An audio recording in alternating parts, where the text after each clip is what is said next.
rather than just making your own assumptions. So we're trying to hopefully guide perhaps Sebastian and Elliot, if you're willing, if you're intending to submit a proposal. Hopefully our guidance here can get you that extra step or that extra nudge, so you guys can eventually get voted and hopefully get funded on.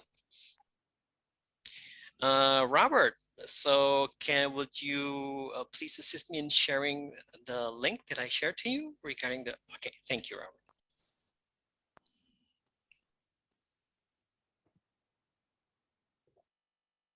You're muted, Robert. Oh, sorry. Yeah, I forget. Do you want me to drive it, or do you want me just to let you share the screen? Would you mind you driving it? Okay. Okay. Let me stick. It's this one, isn't it? Hold on.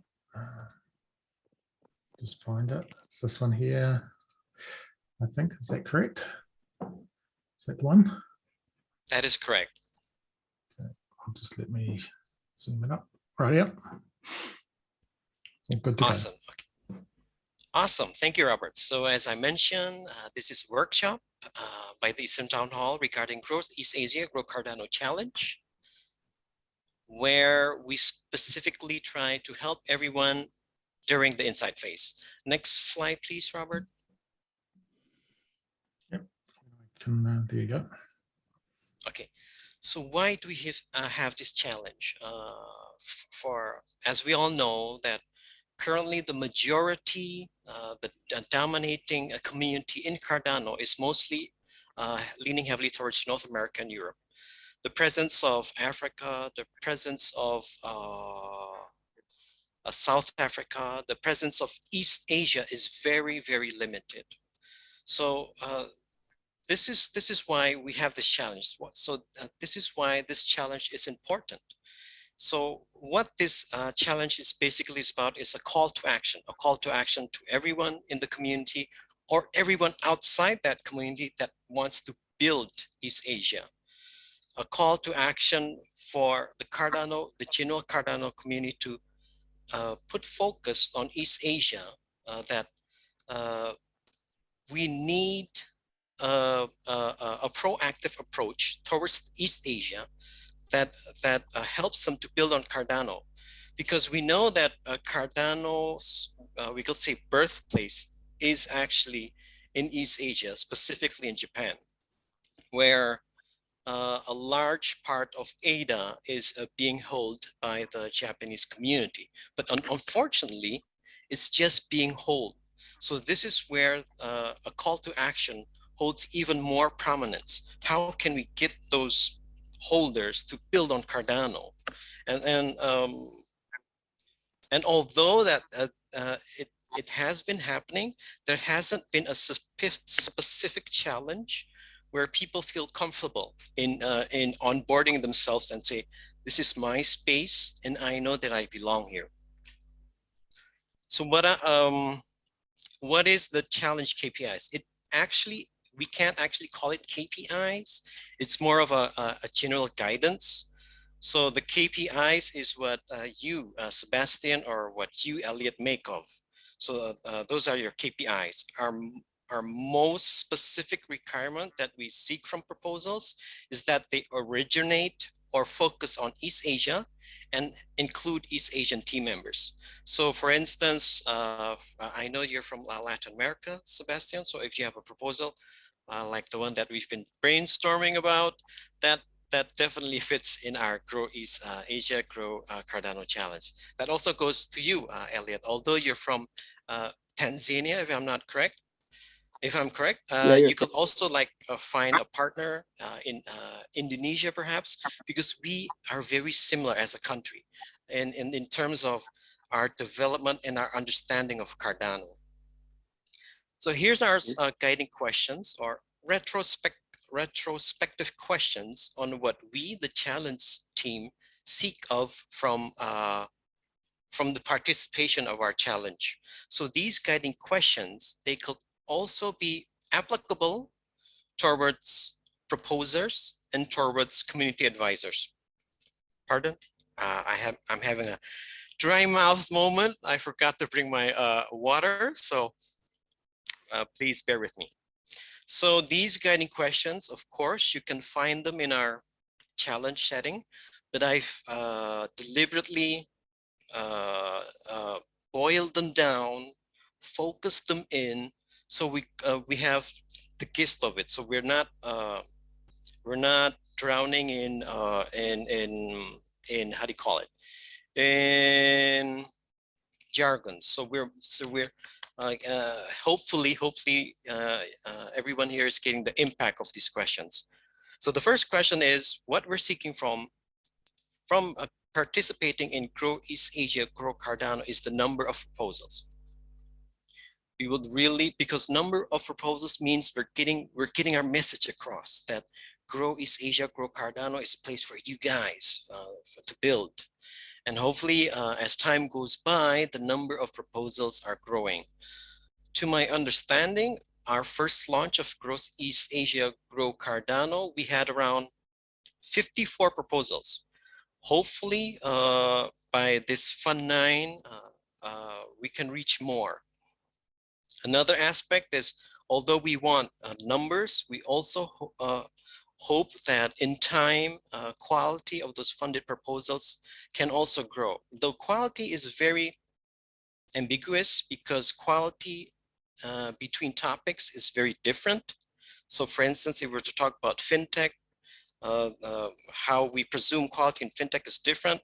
So to help everyone to understand what quality is about, you could say quality is about how impactful is that proposal. And that continues to our third question, which is about impact.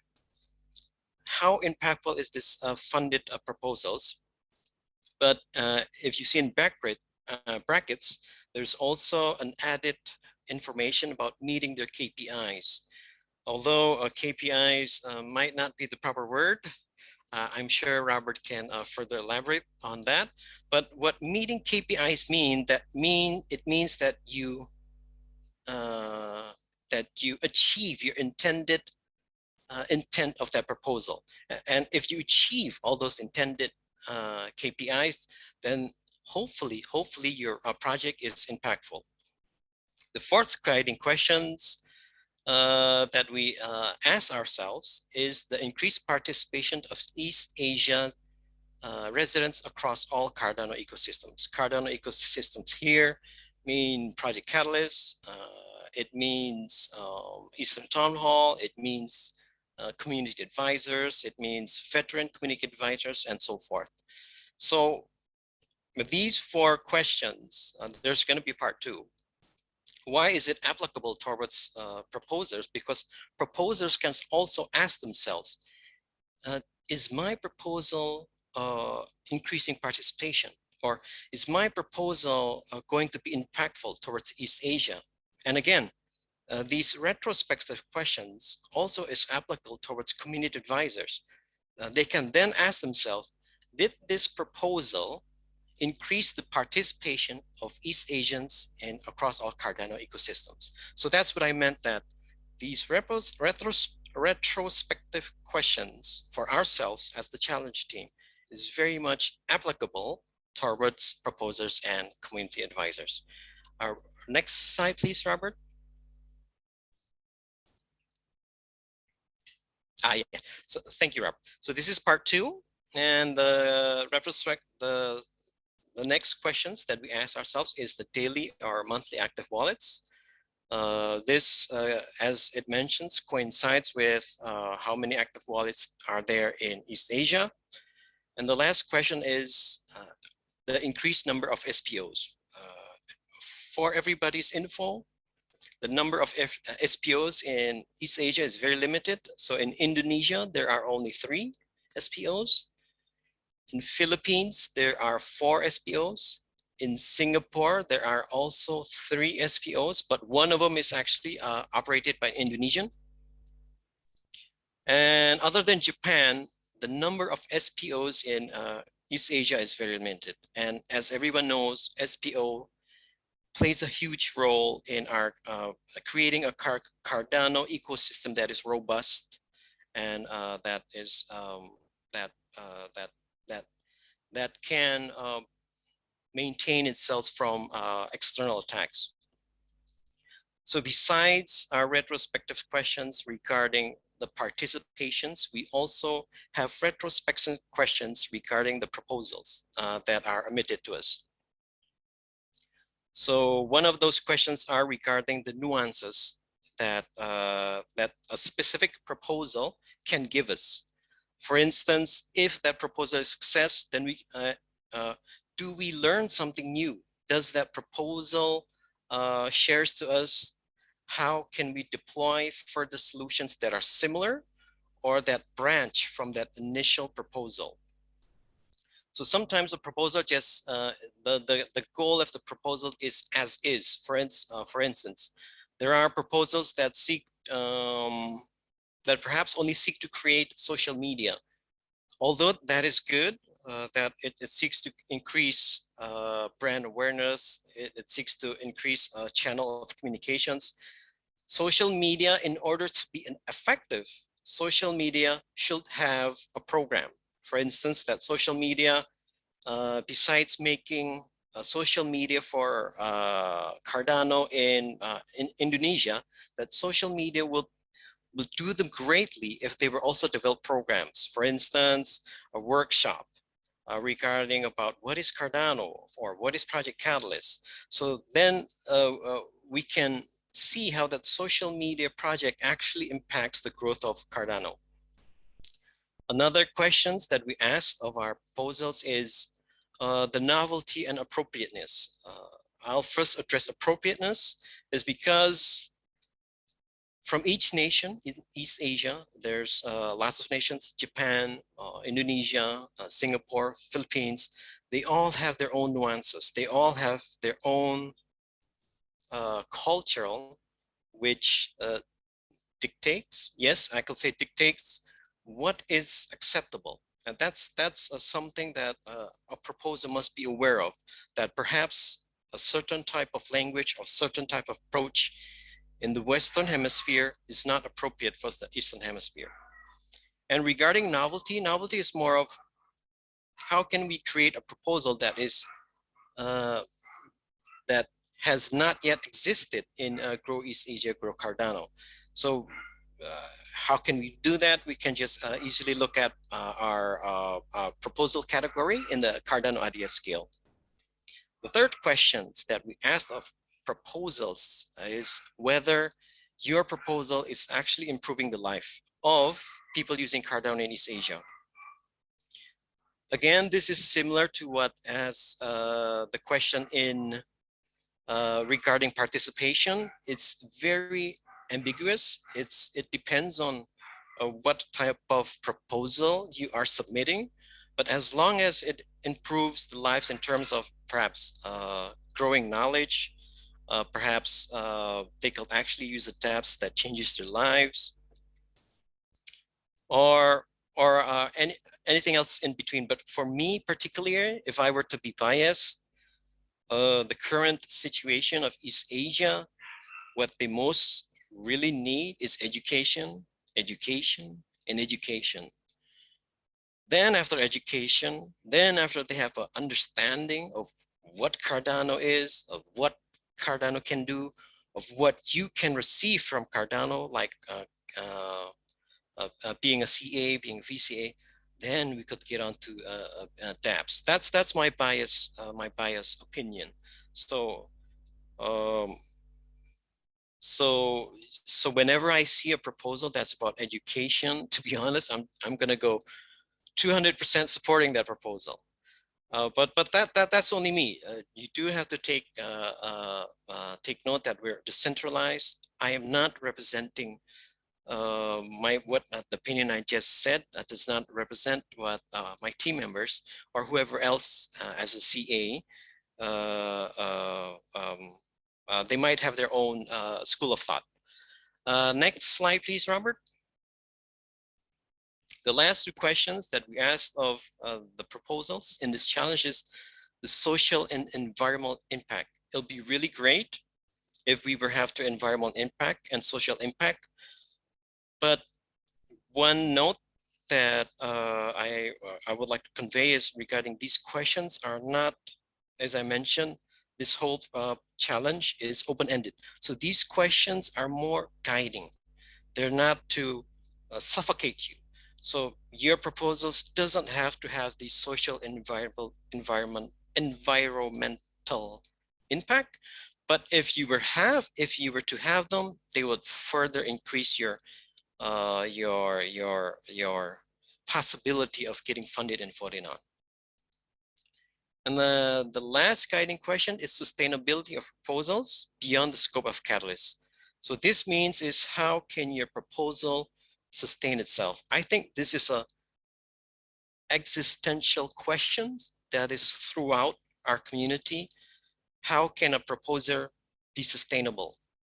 I think that is everyone is trying to find out how to do that, from the LATAM community, Pacific community, African community, and this permeates also to East Asia, because my take on it is eventually we will reach a point there there might be copies of proposals, not with the intent of copying, but it's just the intent of we have the same spirit, the same passion. And so how can these similar copies of proposal not compete with each other, but uh, uh, be sustainable? Because I'm also thinking in the terms of as a community advisor, when I see a copy of proposals, there it becomes a bit challenging for us to who to support when they're actually the same. They have the same intent and so forth. So it's really good if proposers were also to think about how can they sustain the proposals in the future. And as I mentioned earlier, what I've shared through you here is all boiled down points from our complete challenge heading, or where you can find in this link below. And if there are like any questions regarding what I just shared to everyone here, please share your questions. And if you'd like to find more about the Grow East Asia, Grow Cardano Challenge, please do click on this link. Is it possible, Robert, to also share the link of this presentation, the chat room, so everyone can also just click along? And these are all hyperlinks that are active. So again, please feel free to share any questions that come up, or anything else that's beyond the topic of even what I've represented is always okay, because we have this open dictionary of Cardano called Robert, which can also, who is very adept in the Cardano ecosystem. So thank you everyone for your time, and shoot away if there are any questions.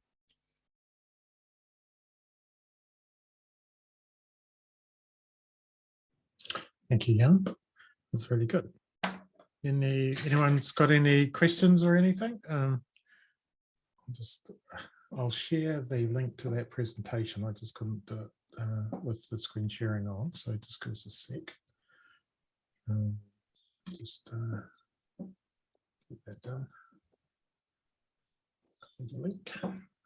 Right, here is the presentation link. Yes, Elliot. Thank you so much for a good presentation. It has really enlightened us what we can look forward to do, because personally and my friends are looking forward to proposing Fund 9. So it has really helped to know the things to focus on. So among other things that you're saying, I heard you saying that you have like few SPOs in the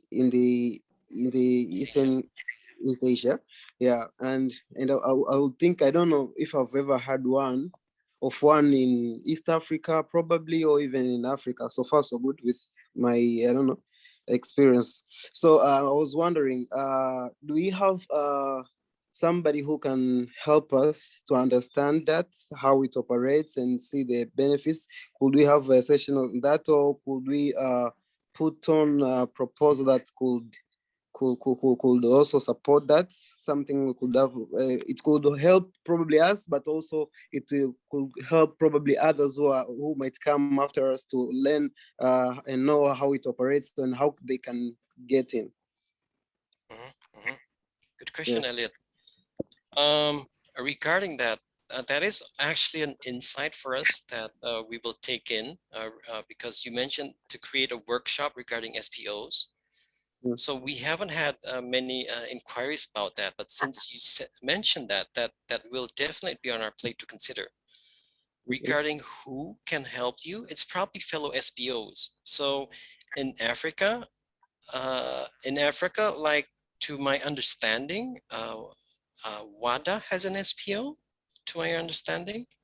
So perhaps you can also coordinate with WADA or I could help you open the channels with WADA, and I could share to them that in these areas, there are individuals that are interested in workshops regarding SPOs. To my understanding also, WADA's SPO is quite prominent. They've received many donations from Cardano Foundation. And those donations, to my understanding, is due to that they're also active within the community. So active meaning in Kali Swarm. So WADA initially jumped in the group called Kali Swarm, and from Kali Swarm, it developed from there.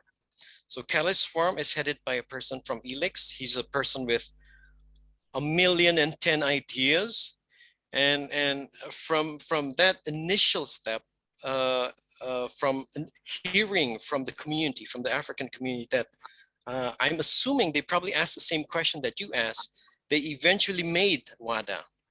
And so just for insight how Cardano Foundation works, there are two. They will support in giving donations of ADA in a large sum also. To my understanding, it's 3 to 13 million. But for them to give support to an SPO, that SPO must have a social mission. So for instance, they educate on Cardano, or they educate on community advisor, and so forth and so forth. So just to correct a little bit here, Jan, you're using the word donation. It's delegation. Delegation. That's right. Sorry. Yeah.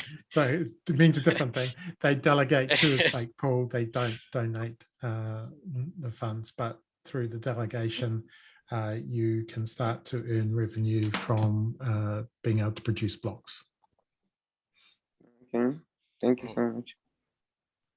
So definitely, Elliot, I'll forward your questions to either the WADA team or Felix. And I think you're in the group already, if I'm not mistaken, in Discord.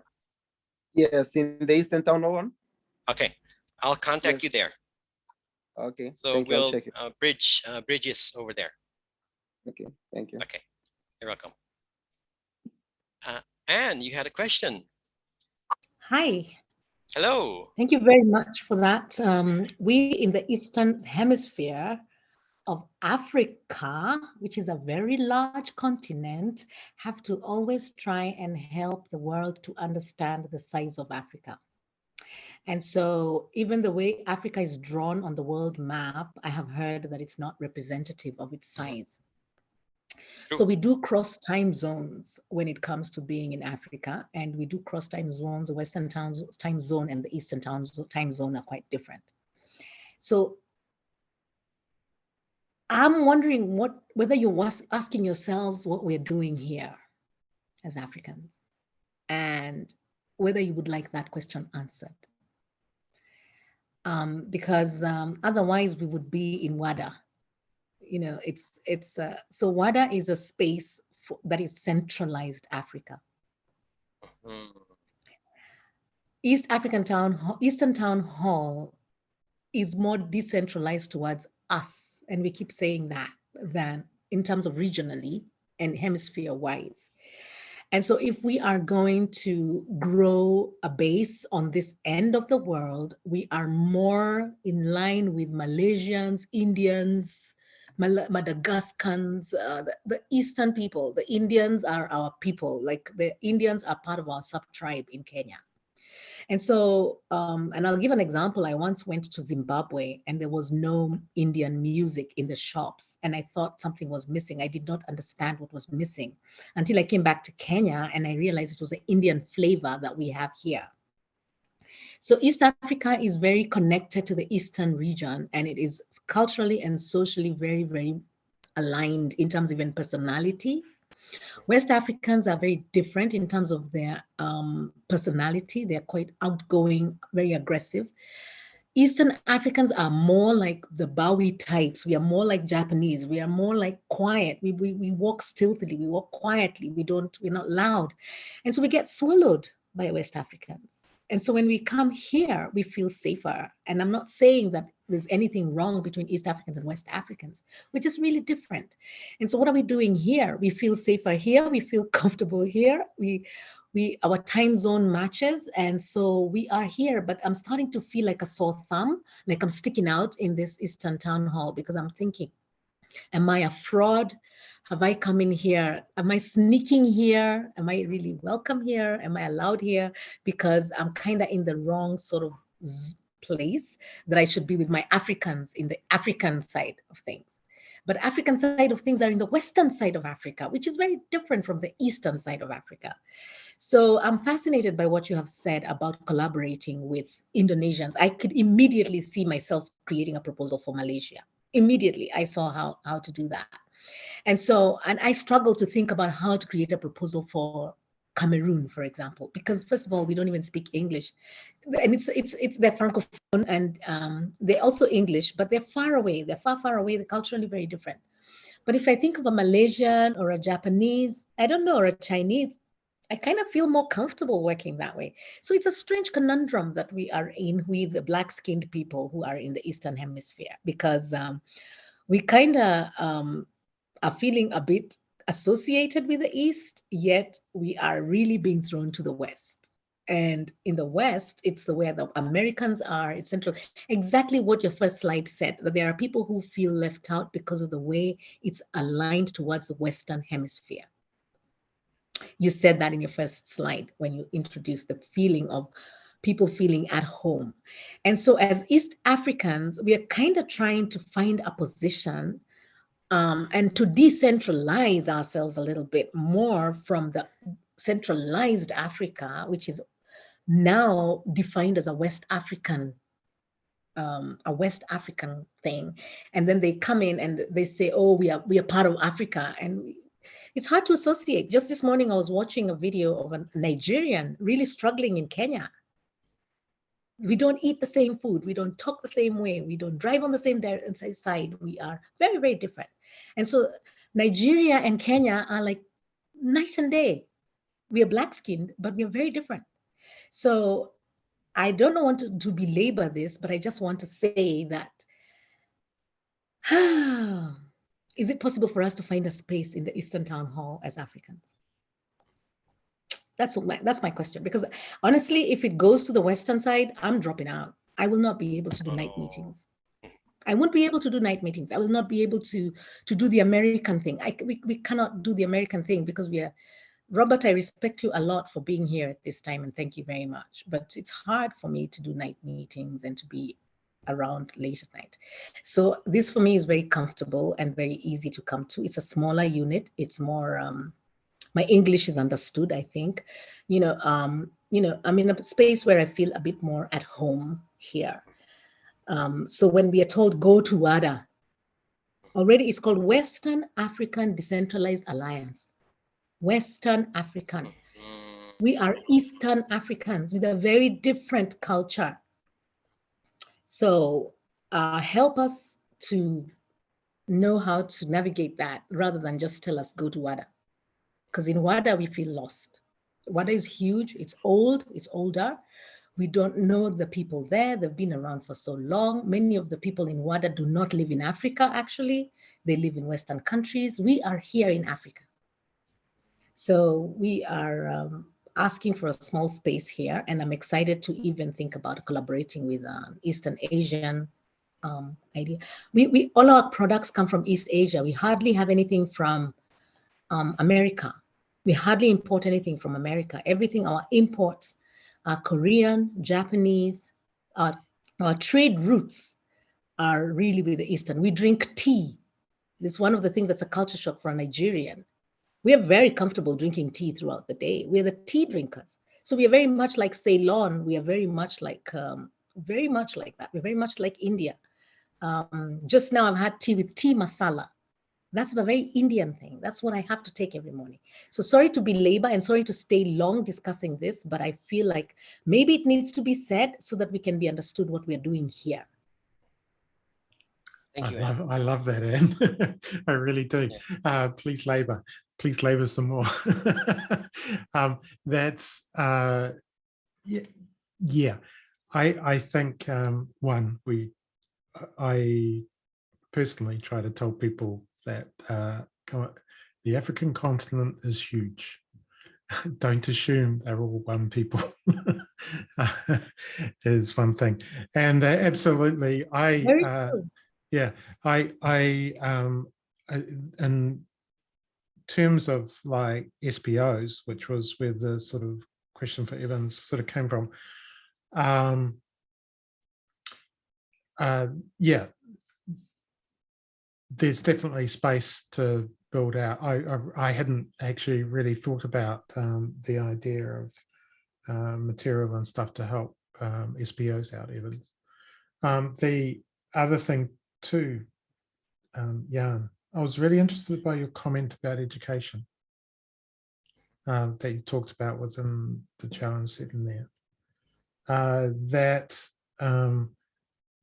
to me, it struck me as a idea of imagination. We may have all this fantastic technology, and we have all these ideas that have a local, what I refer to as local context, which Anne has just articulated beautifully, is the notion of local context and how we all see the world differently. Don't assume we're all the same. We're not. We all have different perspectives. We all have a context which I might not even consider here as being difficult, could be very, very difficult elsewhere, or vice versa. So one of the big things in terms of being able to use this technology and this idea of sustainability that you're bringing up kind of dovetails to what Anne was talking about earlier, is really, if we can't imagine, then we can't do, right? And therefore, there's no one education, because what's going to resonate with someone. So, for example, I have to, a huge amount of the work that I do is translation, okay, which is translating these really abstract ideas of blockchains and how they can be used, and translating them into a given context. That might be a, so to give you a really concrete example, you see the background on me. This is the background here is a wharanui of Māori, of which I am Māori.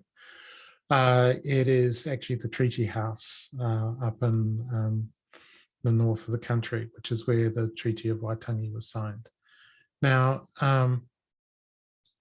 those carvings there and the toko panels in between them and things like that all convey a story, a very, very good story. Now, the way I explain blockchains to a lot of kaumātua, which are the elders, the chiefs, rangatahi, the chiefs and stuff of a tribe, the way I use it, these carvings in there, they're called po. I said, well, blockchain's like the po. It records the story of every transaction, because that's literally what those carvings are talking about. And as soon as I explain that to them, they go, oh, wow, they get it.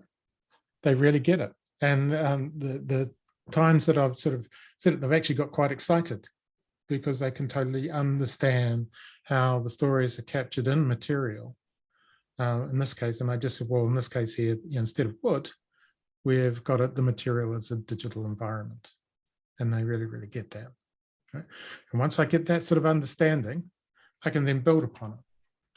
I can then start talking about the rules that go around how those stories get told and who gets to tell those stories. So in each one of those stories there's layers of access, right? Only some will have the true full story that goes on what one of those carvings mean, because each one of those carvings is a story about an ancestor. And to protect the mana, so to speak, the cultural aspects, there's access control into them. And people will get, once you've shown that you're worthy of understanding a given story, you might, a little bit more might get revealed, right? Now, that I can directly translate into the blockchain space and say, this is how we can use tokens to achieve this. This is how we can do this type of access control. And indeed, as you're aware, the Townhall project that I'm working on is very much about all of that.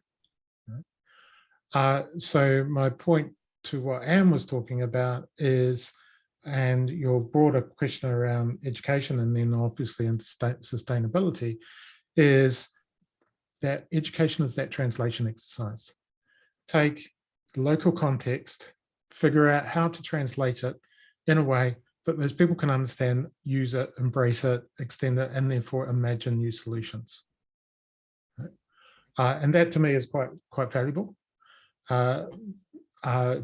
Narrative is incredibly important as that stepping stone, because without the imagination and without the understanding, people won't then go and figure out and say, well, this is how we can actually go and use that technology in this particular place.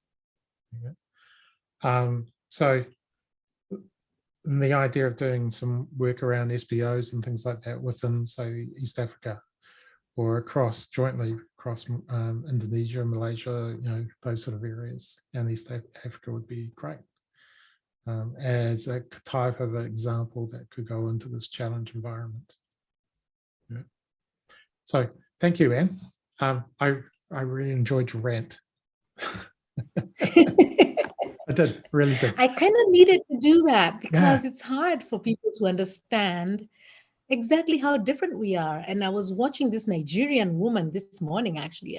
She's a vlogger, a YouTube vlogger, and she was talking about how completely puzzled she is about living in Kenya. It's a very puzzling environment. Like, we don't have red palm oil. I have no idea what that is and what it looks like. Yet it is a core cooking ingredient in West Africa. So we are very different. She can't understand how we drink tea. She does not understand that concept. Yeah, I can't understand. I'm like, coffee. What do you mean? We don't drink coffee, we grow it, but we drink tea. Yeah, that's the weird thing. Yeah. So what's the reason for that? I want to understand. Can't afford it. We can't afford Starbucks. The market for coffee is very much a Western market. Okay. Yeah. So the finished product is not affordable to the personally. I think that's a good thing that you can't afford Starbucks, because that's not coffee. I'm sorry. Well, they have that is Kenya just not coffee in Starbucks. They have Kenya coffee in Starbucks that is sold here as Dorman's coffee. Oh, okay. Yeah. So they have that Kenya coffee brand in Starbucks. But anyway, it was just, I was trying to belabor that point a little bit, because sometimes we have to explain ourselves to the world as Africans, because our stories are hardly ever told, except what goes to the media about us being useless and dying and lazy and can't help themselves, and all the stories that go out about Africans. But we can see that it's a season for Africa to grow and to emerge, and it's appreciated that we do get, but like, we put in 10 proposals this time and we didn't get anything, because it's a tough place to compete in. People have been there. The Africa Grow Cardano is an old fund, and it's a tough space to compete in. It's not that easy to win proposals there. Could I add something there? First of all, and you mentioned that you felt you apologize for sharing your story, and I think that you shouldn't have apologized, because it actually educated me. Because I didn't know, to be honest, I didn't know that there was this divide of cultural and Angela has also mentioned in the chat that there's this humongous divide of distance, $3,000. Wow. I didn't know that, and for that, I would personally like to apologize to you and to Elliot and also to Angela for not knowing that fact. So thank you for educating me regarding that fact. And to follow up on your question, and if I may, that again, I think this story should be told, that you have a kindling towards the East Asian, because I think Angela also mentioned this, if I'm not mistaken. I don't know, I forgot, but I think it was you, Angela, regarding this this challenge that I don't know if you specifically mentioned it, but you did mention that none of the East African proposals were voted on, got funded. So that got me thinking, Robert, especially after Anne gave this beautiful narrative, because as you mentioned, Robert, that narrative is important. What I was thinking is maybe we should somehow correct. Well, is correct? No, I don't want to use correct, because, well, I don't know what the word is exactly, but because we have also Angela here and here, I think this challenge that we have, that I just presented, it doesn't actually represent us, because it's Grow East Asian. It's Asian. It's not Grow East Hemisphere, where we're called Eastern Hemisphere. So there's there. So yeah, I was thinking of. Yeah, well, that was a choice, Jan, early on, to focus it just on that, knowing we knew exactly that problem would come through. But yeah, so I wouldn't worry about. I mean, Anne's just giving you the perfect excuse to widen that scope of interpretation. Yeah, as a challenge team, that the East African communities identify more with Asian communities than African writ large, or West Africa in particular. So yeah.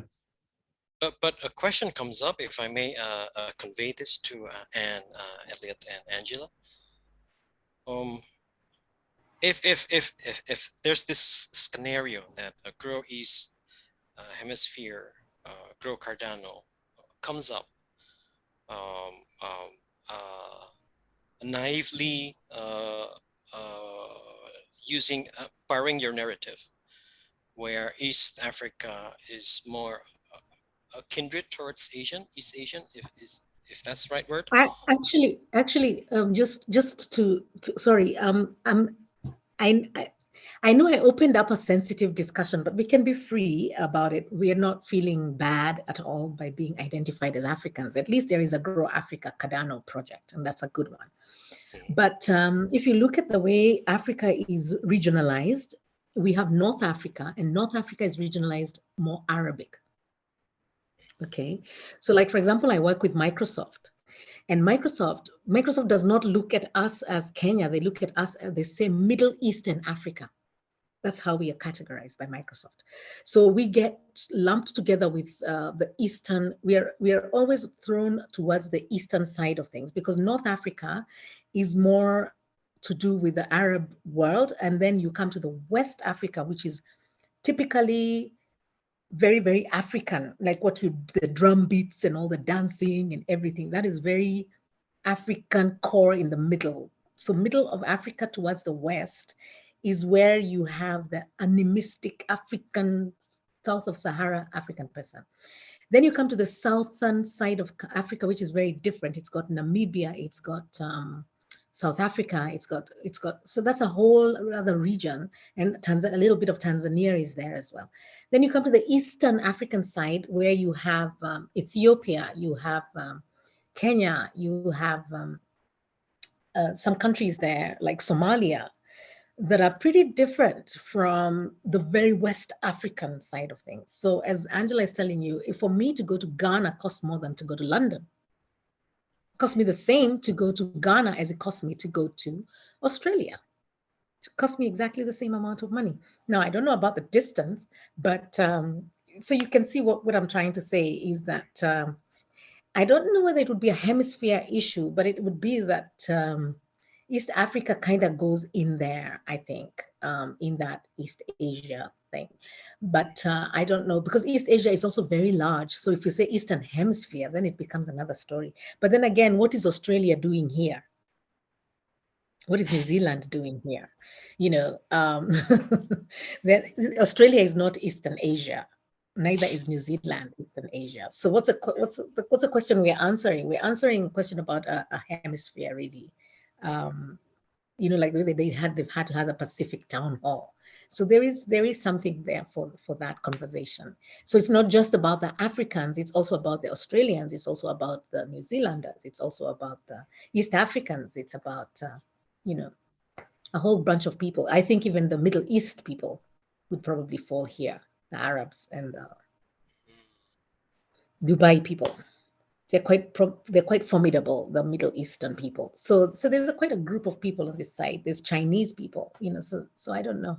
I'm not sure. But yeah, I think to think of your conversation, it's not so much that we're feeling excluded. It is just that how inclusive can you get? And if you call it Eastern Hemisphere, what are you really saying? So I think it's just a question of semantics and figuring out how to make it more inclusive of the region and the geographical location. Yeah, I can speak to the original discussions around formulating that challenge a while ago, was really that there was the Agro Africa challenge, which was broadly about the whole continent. We didn't include Southeast Asia, those sort of things, and it was just East Asian because of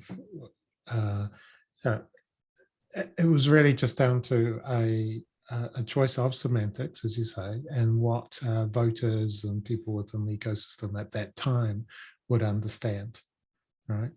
And as we do know that there is a whole reason why the Eastern Town Hall exists is because there's an overwhelming presence of Western Hemisphere thinking throughout the whole sort of thing. Whereas if we wish to be this truly global, decentralized community and ecosystem, then we have to bring on lots of different perspectives. And indeed, this is the strength that is enabled by the technology. And so that means trying to understand everyone's worldview. So and the scenarios, I mean, a good example, we know, for example, Africa is a massive continent. But how many people know how many islands there are in Indonesia? It's actually a massive country of islands. 250 archipelagos with, was it, how many? How many? I know it's 250 million people. It's a huge, I really don't know. I think it's about 11,000 islands. Yeah, it's close. Yeah, it's close to 11,000 islands, 18,000 islands. Yeah. There's a lot of them, and with that comes a lot of context, as well as the what 70% is in Indonesia would be below the poverty line, that sort of thing. In terms of, there's about 50 million that are economically stable, but the rest 200 million or so would be below the sort of poverty line and things. I remember many years ago, about 10 years ago, I asked a colleague of mine to go and do some research in Indonesia. It was around some payment work and things like that. And he went out to some of the islands out there, and he was treated like a king. He really was treated like a king because he was the first Westerner white guy that actually had gone out and visited these islands in Indonesia. And so he just absolutely loved it. Got treated like royalty, and never been done that before. But the idea that like Africa is this massive continent, but Indonesia is this nation of islands. It's which a lot of water divides, because of the difficulties, and like, how do you do education in Indonesia? How do you build digital systems that might help education within Indonesia? How would you do a stake pool? You mentioned about stake pools earlier. There's actually a couple of aspects to stake pools that need to be illuminated, I guess, is, to be honest, the easiest way to run a stake pool is to spin it up on a Amazon or a Google virtual machine, and away we go. And then I might be able to pick my data center. I might pick it in America, or I might pick it in Singapore or Australia, right? But the cheapest is going to be somewhere in America. So, by logical extension, I can pretty much guarantee that most of the stake pools, even though they might be operated by Indonesians or whatnot, are probably running in America. Yeah, quite a lot of them. The technology itself enables us to lower the cost of actually running a stake pool in terms of hardware cost is quite small. But the skill required to actually run a stake pool locally on one of your islands, quite a different story. Yeah, if we actually really wanted to run a stake pool and get the resiliency within the network, and if we took Indonesia as an example, well, then we'd be looking at, well, how can we run it on a really efficient piece of equipment? How do we get the bandwidth to that particular point so that we get the transactions flowing through? What's the topology of the network that we need to consider? Those sort of things. How do we monitor it, run it? And those, none of those are actually easy questions, right? And likewise, when we go into East Africa and stuff like that, the local conditions there would warrant issues around like corruption. Might be one area which I know is replete, not just obviously in East Asia, but East Africa, but in a lot of different countries. But it's something that I don't even have to really think about too much here in New Zealand, because we're up, we're number 1 or 2 of the least corrupt countries in the world. And that means you're incredibly naive about how the rest of the world operates and stuff like that in terms of what's going on. And why would corruption matter? Well, if you're trying to run a stake pool and somewhere in an environment where you're trying to get better bandwidth or better connectivity through, then is there an expense to actually pay someone to make sure that you don't get your equipment ripped off you or something else like that? That's just me thinking aloud on those sort of implications. Yeah. So in terms of the challenge, I think, is education on 2 fronts. Educating people in your local environment, your local context, but also educating the Catalyst Cardano community itself about that local context. True. Yeah. That was my little bit of a rant, Anne. But I'd love to open the discussion up a bit. Randy, are you drinking tea or coffee? Coffee. I drink coffee right now. Okay. How many stake pools do you have? Are you from Japan? No, I'm just curious about breakout rooms from English. So I just try to pay attention.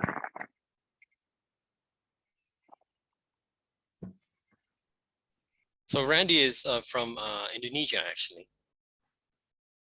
Yeah.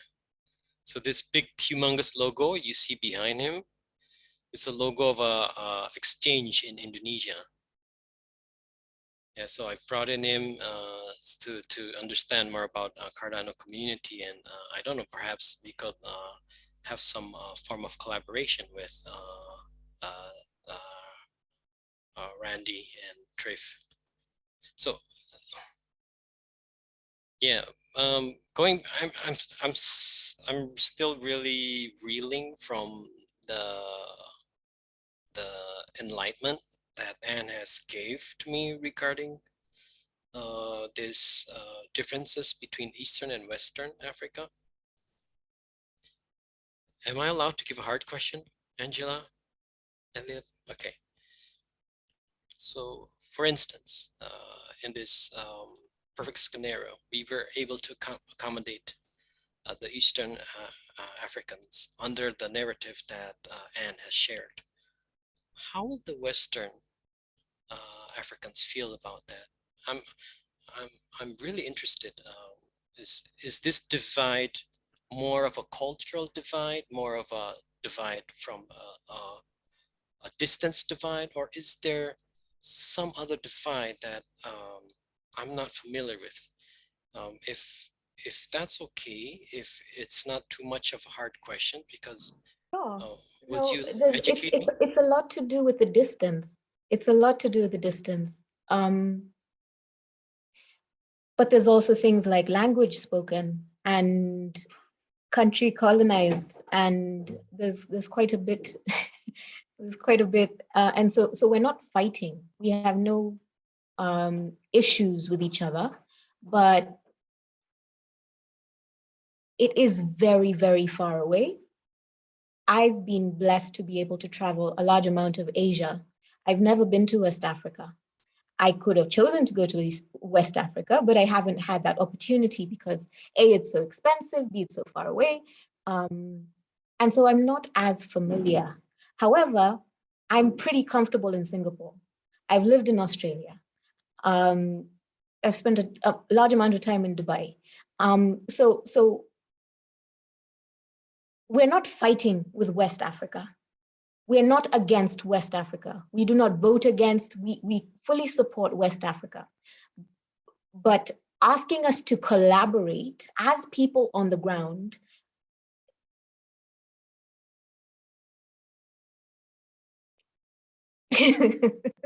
yeah, if that makes any sense.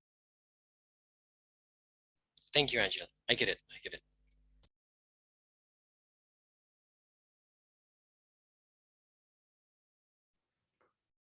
Sebastian, I was just you're coming in from Argentina, isn't that correct? Is that right? Colombia. Colombia. Colombia, Latin So, America. apologies.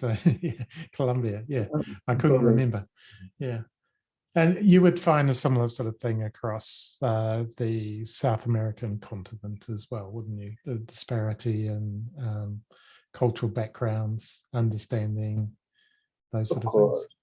Yeah. Of course, in Latin America, we have similar things in relation to the distance and culture and so many things. Food, music, and so many things. There are differences, but in general, in Latin America, we suffer similar pains at a social level in the whole continent in general. In the south and the central and South America, and central we have Mexico, Honduras, and central countries. But in general, we have similar problems at social level, so we can connect across those problems. I have colleagues in Latin America in the whole continent, and although we have differences, cultural differences, our problems are most similar and are really similar. And we connect in that point, in that points of pain. We connect in that, and I think that what Anne says is very valuable because it's a problematic, really very realistic. But I think if I'm not wrong, the Grow Africa or Cardano is a very young experiment at level of community. It's very young, and maybe they deserve the opportunity to evolve in a more stable and inclusive, very more inclusivity in the experiment of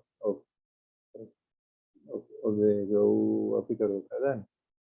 Maybe it's a question of time, a question of, of maybe evolution of the experiment. But in my case, we have similar problems, and I believe that the concerns of Anna are very valuable, very legit. So with that note, I was just curious, because you were saying that there's similar concerns across the board. We've had, Anne mentioned that in Fund 8, there were how many East African proposals? There were 20, is that right? No, how many? Yeah, about 20, 21, 22. Right, and that none of them got voted for whatever reason. Actually, point of correction. There was one funded. One funded. We just found out. We didn't know. Yeah. Okay. Yeah. Baba Elliott can tell us about it. He's the one who got funded. Oh, there you go. What was that one for? In Latin America are fighting also with the projects and the funding. It's very hard. It's very competitive. And in Latin America, we have a few projects funded, and it's a concern for us also. And we are in the fight. We are in the fight of get funds for our projects. But what about in terms of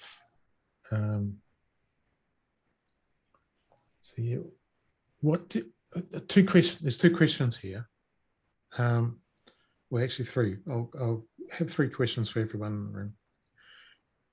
First of all, does an open-ended challenge like the Grow Cardano, Grow East Asia, or Grow Africa make sense? What is the difficulty about funding within receiving? What do you think the difficulty is about receiving funding through Catalyst? And can you imagine alternative ways of structuring things to improve this is actually a sustainability question, which is not unique to all of the just the group, say in East Africa or within the Eastern Hemisphere or Latin America. This is actually a question across the board, because Catalyst itself is actually just really a grant seed program, right? So one of the difficulties is trying to find a sustainable model for projects over the long haul. So those are three questions. Any thoughts? Angela. Great questions, Robert. Really great questions. I think what is often unsaid about Project Catalyst is how deeply it is a popularity contest. And how the popularity game is played in terms of screen time, in terms of meetings attended, in terms of who it is that you know or don't know, in terms of who you're able to collaborate or not collaborate with, in terms of kudos earned, even though people are like, it doesn't matter, it kind of does matter. So there is something there about smaller countries or less developed places not quite having the number of proposers or the backup in terms of collaboration. And so while we're working on getting more proposers, and while we're working on increasing education, and while we're working on teaching people about the blockchain and Cardano, I think a possible solution would be for the smaller countries to collaborate in a stronger way.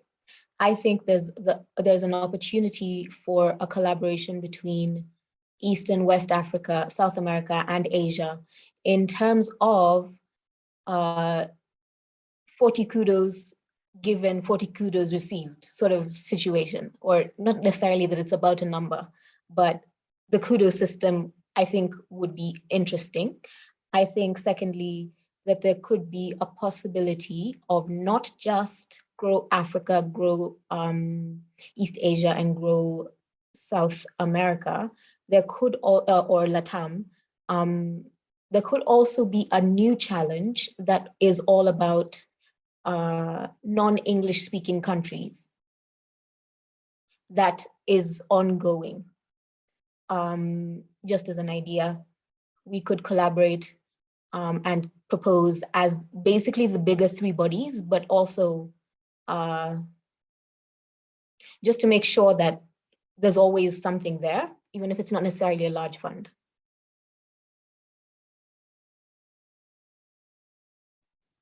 Go ahead.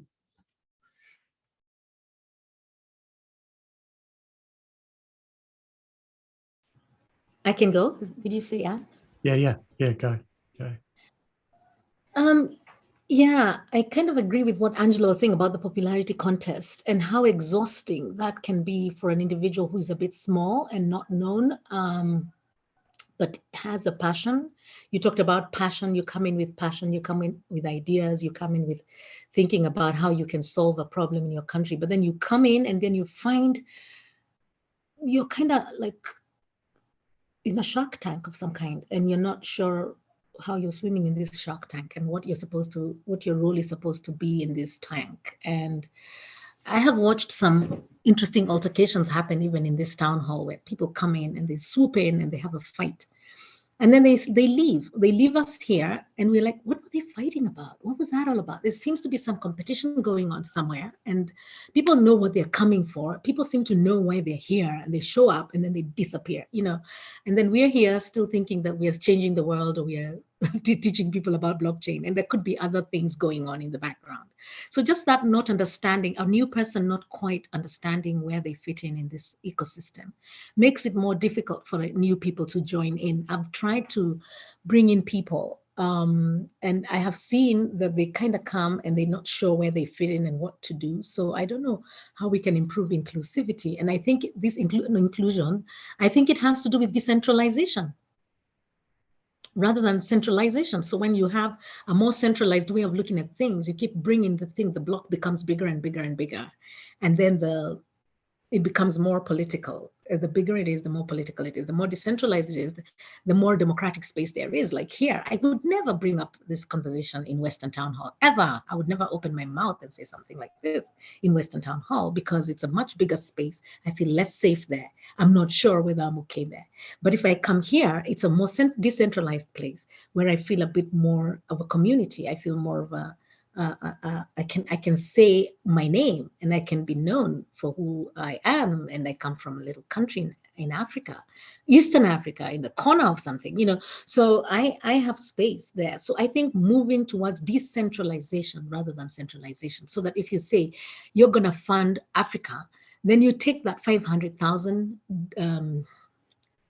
whatever ADA, and you divide it into 4. You say we give it this a bit to North Africa, this bit to, so it decentralizes it further. And I think there can be more chances of growth that way, when there is more decentralization and people feeling more comfortable, as opposed to centralization, where people become less and less, the individual becomes less and less known. May I just comment on that, Jan? So there's actually a bit of a issue with the Grow Africa challenge this time, in that they have very specifically said that it should be, one of their outputs should be output based in Cameroon, Nigeria, Ghana, and 2 more countries. Very kind of blatantly. Just saying. So that fund, Grow Africa Fund, really is for West Africa. It is not for Africa. This is a good point that I would like to try to also share with everyone here. I would like to address the first question of Robert. Hopefully this echoes with everyone. So Robert asked his first first question, does the challenge make sense? Grow East Africa, grow East Asia, and so forth. Hearing all of this, especially after all of this, I'm coming to think that did we shoot ourselves in the leg? Because did we actually encourage for us to become centralized by using continent names? I'm thinking about that, because then Angela actually gave me a good idea, and hopefully this addresses the second question regarding popularity, hopefully. So Angela mentioned something about smaller nations, and so my brain and also incorporating the attendance of Sebastian, who also mentioned that he has the same issues. So why not make a challenge that is not region specific, but it's more of problem specific or our background specific, like grow smaller nations, grow Cardano, or grow developing countries, grow Cardano. I think that will be more fair. So it becomes everyone is included. And our initial intent of not letting the Western Hemisphere involve, which is the more developed nations, I feel that this could be a solution. I think, and personally, I think we did shoot ourselves, and will actually continue to create chasm between ourselves if we continue to use the terminology of countries. Grow Africa, grow Asia, grow South America, and so forth. We become that word. I hope everyone knows that word. I can't say it. Compartment something. Compartmentalized. Compartmentalized. Yes, that's what I meant. Thank you, everyone. So yeah, I think it is an issue, and that comes back to the popular contest that that Angela has mentioned, and that has been strengthened by Anne. I think if we go that route, so we also send a signal to voters and community advisors that this is specifically for developing countries and nations. Therefore, you guys, I haven't gotten that. It's still a jumble. But to try to answer the last questions of Robert is, how can we fix that? So perhaps for this specific challenge, we have a specific algorithm where the how do I say strength? The strength, yeah. The strength of the voting power is deducted by so-so, and the power of the CA is higher than the voting power, because I believe in the future, this popularity contest is going to get worse. Why? Because of DREPs. I'm not a great supporter of DREPs, because I think DREPs actually strengthens or gives strength to popularity contests. So that's some ideas that I wanted to share with everyone, taking in everyone's input here.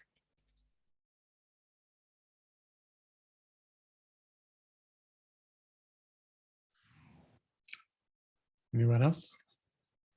In the search of solutions, that's a great solution. Because we have to jam into the look for solutions for the situation, and the Gen ideas is really elegant, really, and in some point obvious, but obvious until this point. Like, you have my support. You have my support, and if you want a hand to helping that, I mean. I like the problem-centric nature. I mean, we've already kind of got some challenges that are problem-centric coming up. There's one that's in there for legal challenge at the moment, which is actually problem centric. It's saying, hey, there's a lot of funded proposers out there at the moment that are all doing the same thing, which is trying to figure out tax and legal obligations and stuff in terms of receiving funding and those sort of things. So can we finance accountants and lawyers as a kind of community resource? That was what that challenge is essentially is about. There was, you brought up a point about competition and challenges earlier, and there's two minds around this, that everyone shouldn't be trying to copy each other, because we should all be going off and finding our own problems and solutions, or we could go off and collaborate together. And one way to collaborate is to copy and to repeat. And it's not because you're not actually copying exactly. Remember, there's local context. Local context always matters, right? So you could take exactly the same idea, but a different team, a different context, because of a different environment, and you could go off and you'll come up with different results, guaranteed. Different people, different situations, those sort of things. And out of that, there'll be learnings by doing the same sort of experiment over again and again. So when you suggested this idea of problem-specific challenges, what I was thinking of is what Sebastian mentioned earlier, and what Anne and stuff, that there are common challenges, particularly in developing countries, that we could explore. And all you're doing is changing the local context and the team, right? So what are those? Just like the legal challenge is saying, legal and accountant, I can't remember exactly the name of it, is trying to say we need to help funded proposers to come up, deal with local regulation and rules around accounting and taxation and stuff. Can we extend that into other areas? What are common problems that are popping up in a lot of these different countries and form challenges around that? Let's solve X, let's solve Y, right across the other things in those areas. That's one thing. Randy. You actually asking or rhetorically? It was a bit rhetorical, but go ahead. If it's an open question, go ahead. You're just getting some insight into how my brain works, talking aloud. Oh, no worries.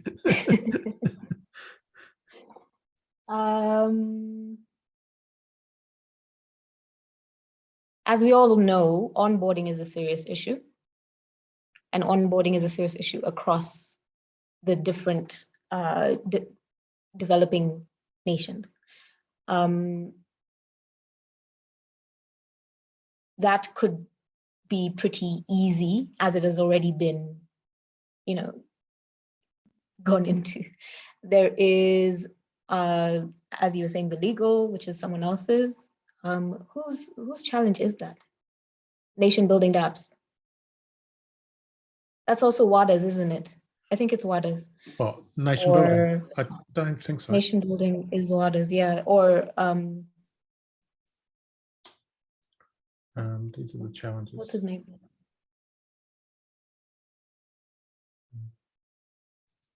Sorry, I've forgotten his name. I'll remember. Another really easy one to do would be just basic. Before we get there, there's the whole internet thing, availability of basic resources. One thing we've seen with the East African community is that it is a struggle to sit in a 3-hour meeting and pay for your own internet. It's probably something similar going on in East Asia and something similar going on in South America. There's internet, access to internet, and access to, then of course there's languages, so translation. These are the ones that have sort of already been done. But if we put together maybe a mix, or maybe, because I think there's quite a bit of teaching, education is another one, right? There's quite a bit of pre-work to be done that is actually pretty insurmountable in terms of actual decentralization. And I get the feeling that decentralization is more of a pop term than an actual thing that the Western Townhall are interested in. It's just something that's kind of sort of talked about, but this is an American company and its purpose is to benefit Americans. And so anyone who's not American will face a struggle getting in. Just a thought. I will just push back a little bit on that one. A couple of things. Decentralization, I agree with you, is pop. The other thing that Jan brought up is around this role of, the popularity is probably going to be amplified through the DREP program.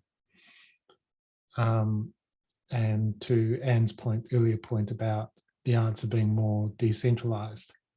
In fact, my personal opinion is I see a lot of what's happening as a bureaucratic system is being developed within Catalyst. Quite a large one, if not careful. Well, good intent, I think. But where I wanted to push back a little bit is I think Charles's vision is spot on. I think it's a genuine sort of need to try and build out economic identity. But what happens is there gets lost in translation, and that, obviously we all turn up with our own biases, every single one of us. And therefore, if it's a lot easier for time zone wise, country wise, language wise, resource wise to participate, then obviously the bias is going to be amplified in that way. So that's always going to be the case unless you actively push against it in some way or provide alternatives to it. So this is a thought, but Jan, don't want to.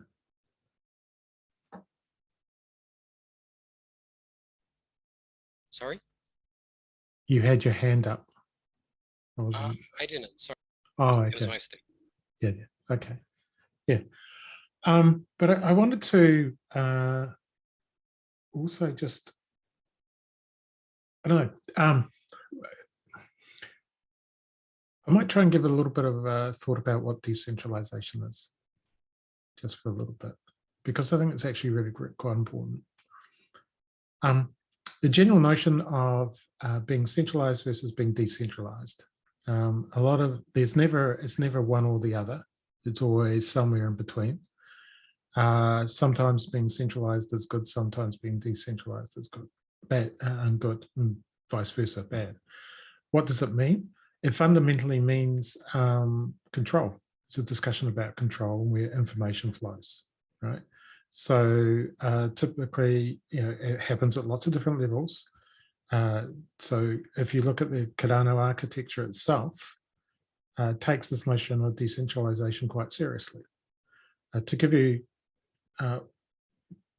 the idea here is at an architectural level, technical architectural level, for example. So we have this idea that we want to bring economic identity, whatever that might mean, to the world. Okay, that's a vision that Charles has often talked about, one I happen to agree with. So how do we do that? Do we build another big bureaucratic centralized organization? No, because that's going to be the concentration of power. So we've got to go decentralized. How do we start to do that architecturally? Well, let's go right down to the base level of the blockchain, what a blockchain is. And we say, well, we need to have these miners. How do we architect? We need this notion of validation of blocks. How do we go about achieving that? Well, we can do proof of work, but what's going to happen? Right? Because that's computationally hard, expensive, it's going to mean that it's an arms race for the fastest, most energy efficient computer to solve a hash problem, which means that you're going to end up with a centralization of power in terms of miners that can afford to buy all the assets and get close to cheap electricity. So you've seen that in Bitcoin, you've seen that in Ethereum. So that's where the idea of proof of stake comes in and helps us. But we can do a proof of stake in lots of different ways. We could do it the Cardano way, which says that we objectively want to try and run it on a Raspberry Pi. And we can, you know, 8 gig Raspberry Pi, $100 US or whatever to buy it and run it. And we need about 3 of those to do a relay and that sort of stuff. Or we could do the Solana route, $20,000 US to buy a miner node, which is more decentralized. It's an important question. Something that could run off solar power because electricity is a problem all over the place on the 18,000 or so islands or just across Africa or East Africa and stuff like that. We don't have reliable electricity. So if you want to decentralize, then it's got to be able to run off solar power. That means it's got to be done on a cheaper hardware. In fact, something you could run an old laptop off, mining node. And then the next layer of decentralization comes up. Okay, well, we've got proof of stake. How do we lower the cost of the miners, the stake pool operators? We've got to do delegation. Right now, you could do the delegation route that Ethereum is going down, which is saying that when you've got a bond to your delegation, right? It means that it's really hard for you to move it and stuff like that. Again, that causes centralization, whereas within Cardano, you can, it's unbonded. I can move it. I can spend it if I want to. We've got this notion of a checkpoint every 5 days. We checkpoint the balance of your wallet. That's what you're delegating. But your ADA, you can move around. You can freely change it, move it within that period. You're not bonded in any way. So that starts to spread the delegation, the power out. Another key component which Bitcoin and Ethereum didn't have in their architecture, which is in Cardano, is this idea of a transaction fee that goes into a community treasury. This is quite unique to a layer 1 sort of blockchain. It's not unique to, in terms of a lot of the DeFi protocols. They've got, in mid-20 DeFi summer 2020, the ideas of governance tokens blew up, and the whole idea was that you could build a treasury that could fund the development of the protocol. But that was always at the heart of Cardano, right? Why? Because then that redistributes the activity on the network back out to the community. That makes it more egalitarian. Okay. But at each stage, each sort of different level of decentralization, and even the bigger questions like the parameters of the network, that are required in terms of the fee structures and things like that, have been intentionally designed such that they can be voted on and updated by the community at large. But a whole lot of the Voltaire sort of stuff is saying, well, actually, these are incredibly technical questions that require really careful consideration. So we can't make that decentralized decision immediately, right? We have to make that centralized because it's such an important property of the network. But, and then the question is, why can't we decentralize that immediately? Because that technical knowledge is required. So we've got to build a community of technical experts that can make those sort of decisions. And Catalyst is part of trying to educate people and help people think about what community governance actually really means. So these are all sort of steps. And I mean, I could go on further in terms of the decentralization is you've got to ask the question, where does power reside? Okay. And then how do you diffuse that power out towards the edges? How do you go about doing that? Randy, I don't know if you're still around or you're here, but there's a connection between this notion of decentralization and markets. And this is something that I don't think a lot of people in the community fully understand yet. What is a financial market? Anyone have any sort of ideas? No? No? I'll give you my view of what it is, because you knew I was going to do that, weren't you, Angela? Okay. So a market is, first and foremost, you've got to consider there's two ends of a spectrum. There's always spectrums and everything in terms of decision making. So a market is a decision making tool, but it's only one type of decision making tool. The other one is what we call government or bureaucracy, like the DREPs. And we play around in the air. Everyone thinks that decision making in systems like Catalyst are about voting. It's not. Yeah. Let's be clear, no democratic decentralized system is about, says that decentralized decision-making is about voting. It's not, it's about building consensus. Yeah? Voting is just one of the tools within that, okay? So the whole Catalyst process is about trying to build consensus. So while it may seem like a popularity contest, as we get better at learning about it and how it operates and things like that, in a sense, we'll start to understand it's actually a consensus building machine. How do we apply what knowledge, local knowledge, those sort of things. So that ties back earlier to this notion I was talking about, that there's a responsibility to actually educate to your local communities, but also educate the Catalyst community about your local context. Okay. So social choice is the broader area, what it's called. Voting is just one mechanism in that, and then you've got all sorts of different types of voting mechanisms.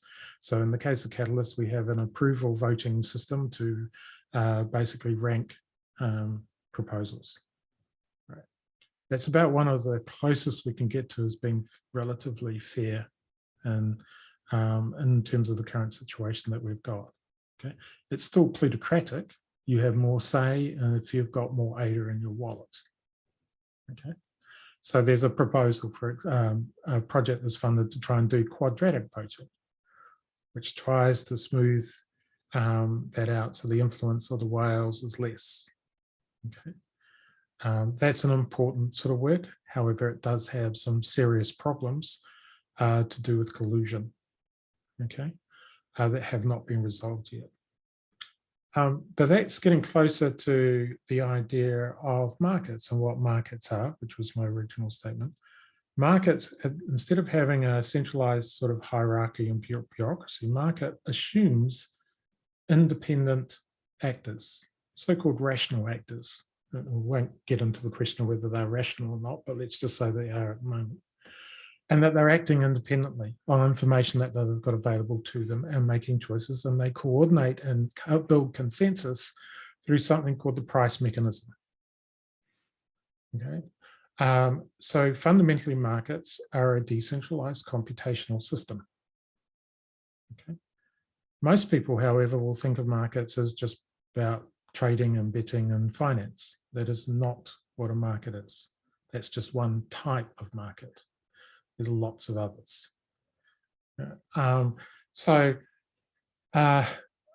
One of the things that a blockchain, in particular ones that have smart contract languages like Plutus, obviously, means that we can build new market mechanisms to help try and solve the problem of coordination while improving decentralization.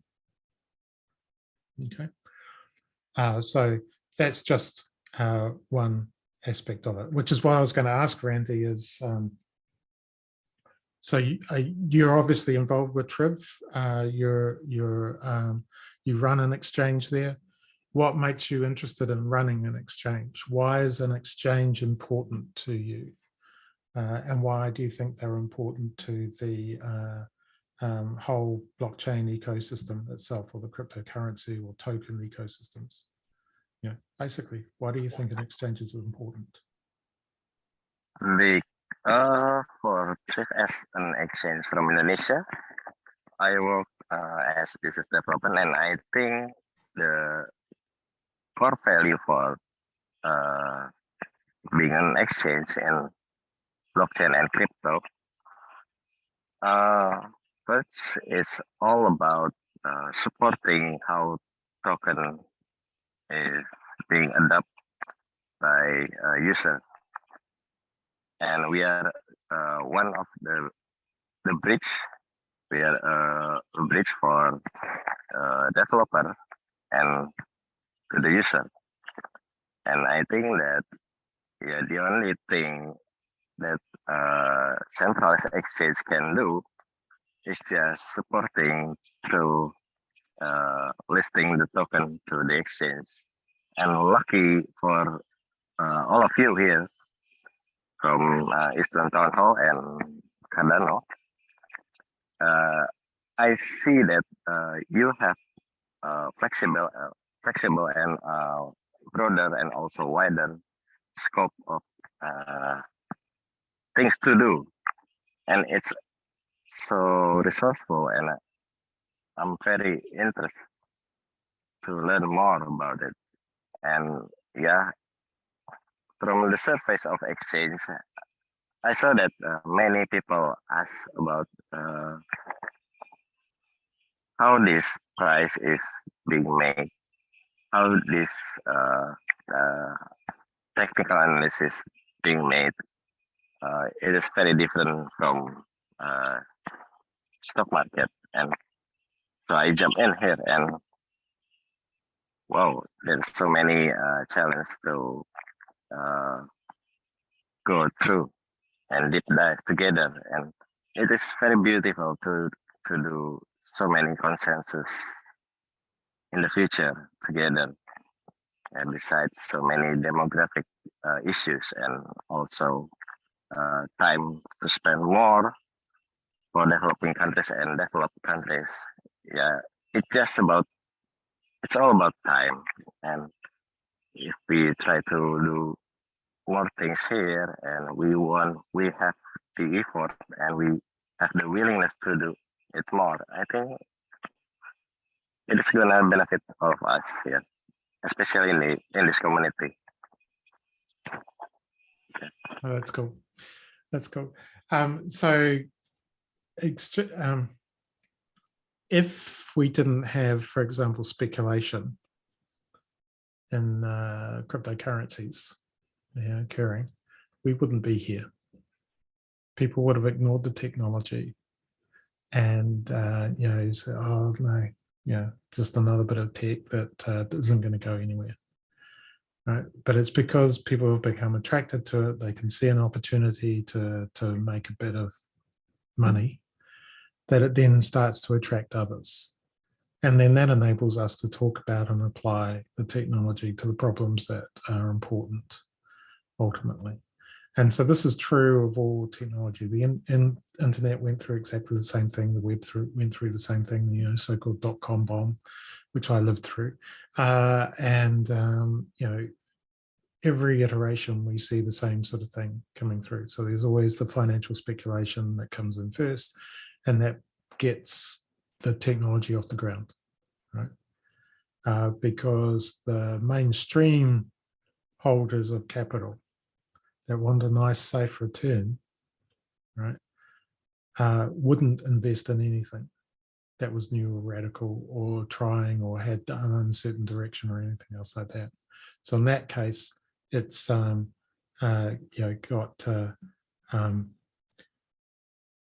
very, very important. Bigger problem though is that, which is a problem in the cryptocurrency ecosystems generally, is that speculation dominates at the moment. So progressively we'll shift and hopefully shift it towards other more interesting areas. But we don't want speculation to dominate. Sebastian, it's my definition of market is a computational system. So basically, just to repeat, we have an environment where we have so-called rational actors that are using local information or their perspective of information to make a decision, and they coordinate their activities through what's called the pricing function. So essentially, by doing that, a market computes what is the most appropriate place to put resources or allocate society's resource capital, those sort of things. So fundamentally, in economics, it's treated as a decentralized computational system. It computes. Okay. One of the things that we have the ability to do within the blockchain space, which we don't strictly in the stock market or commodity markets or others, is that we can define and create all sorts of new stores of value, because that represent it. Means we can take a token and we can represent it in some particular way. It captures some notion of value. But all value is a human construct, right? It all comes down to the social network that we build and we participate in.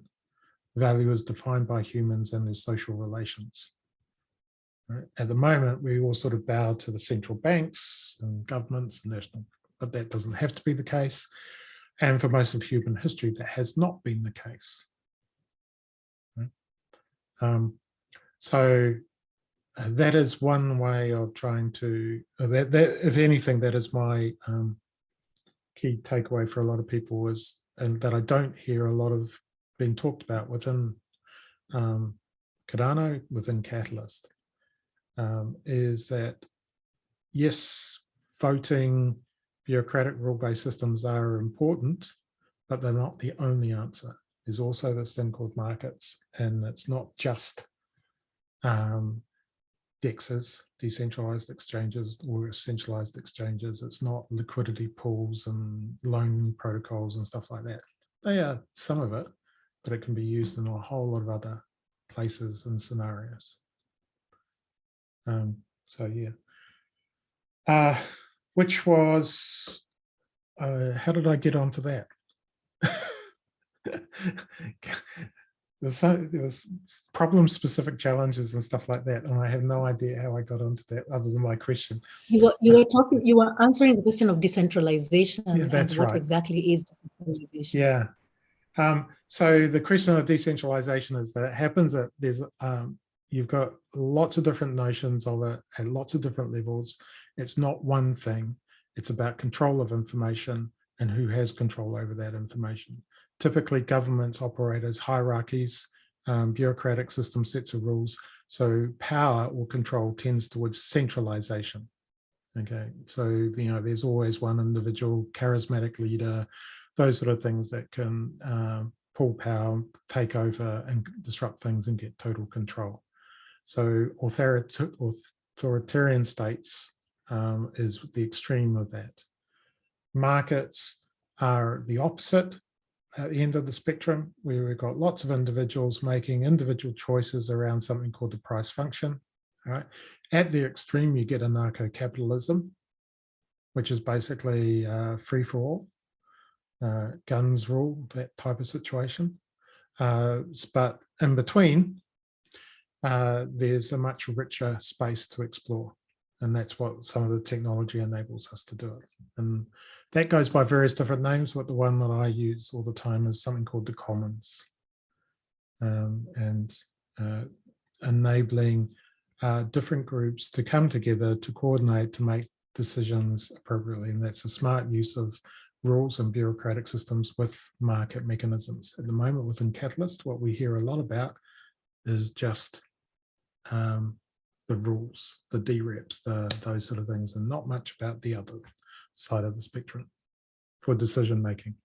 Okay, so I quietly bite my tongue when I ever hear the word voting, because like you, Anne, I can have lots of rants. No, I shouldn't say like you, Anne. I can just have rants. I hope I don't come out as the ranty one. No, that's the way I had to rephrase that, because I like rants. Yeah, so it wasn't meant to imply that at all. They were good things. So actually, I was just since it's sitting right next to my on my desk because it just arrived, This is a thing for Jack. Is I should, if you want to have a little read of this one, this is quite good. High level sort of stuff, because Jack's doing some videos on token engineering. So this is part of his reading and research. So that's worth reading to give you an idea of the sort of stuff that I've just talked about, how we can use this technology in quite a lot of different broad ways. Okay. That's actually quite a readable one as well. So it's not a full of mathematics and stuff like that. And that's one of the books on that side. Robert, can you please share the book name and the author for that? Yeah, that's yep. I'll just put it in the chat for you. She's actually been doing it on GitHub, so I'll just find it. Name is, so I'll put it up into the chat for you, Andy. Thank you, Robert. Because I can't pronounce it. It's an Austrian name. So here's the author's book website. You can find the book in there. And here's the book.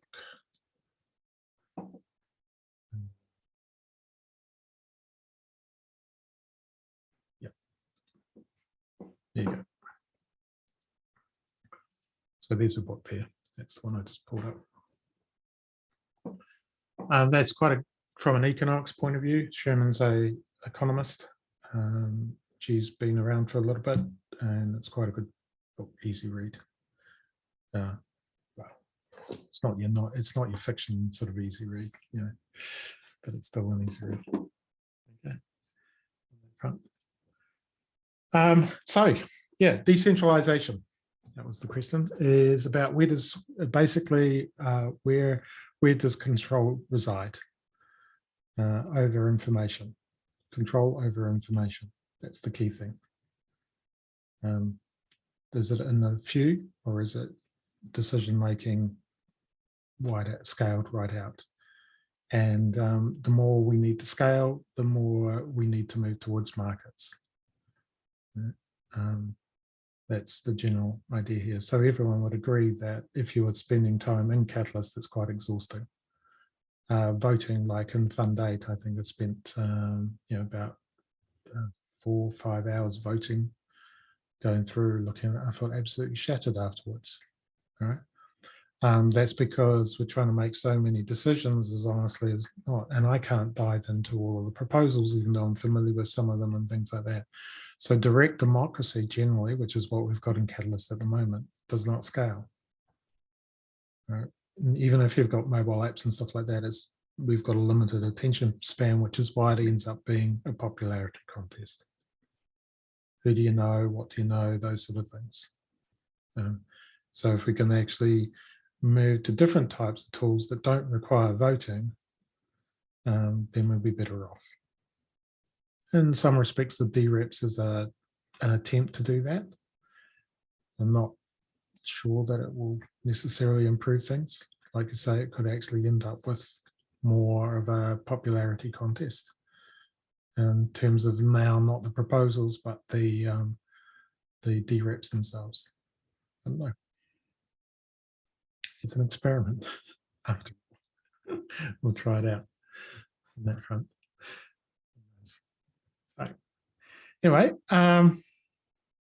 anything else anyone wants to cover? We've gone past the 2-hour mark, and I've already spoken way too much. Sorry, folks. Anyone else got any questions? It's very helpful what you say, and so it's not talking too much. It's actually helping some of us who are coming into this space without really understanding very much and not having read much. It's a new field completely. It's a new world, and so we do need this sort of little explanations. They do help a lot. So thank you. That's good. Anything else that people want to cover and stuff like that? Or There's a bunch actually, Robert, but I know it's 1 a.m. or 2 a.m. your place. So No, not quite. We're not that late. It's 11:15, so I've still got about 15 minutes of energy before I'll go and crash. Sebastian, are you in Colombia?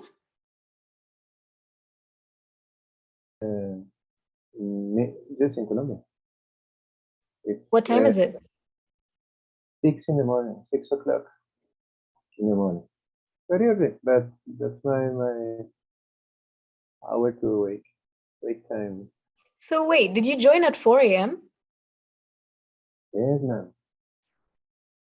I'm fine. Oh, I'm that's enjoy yeah, enjoy the that's dedication. I'll put you up there with Darlington for committed.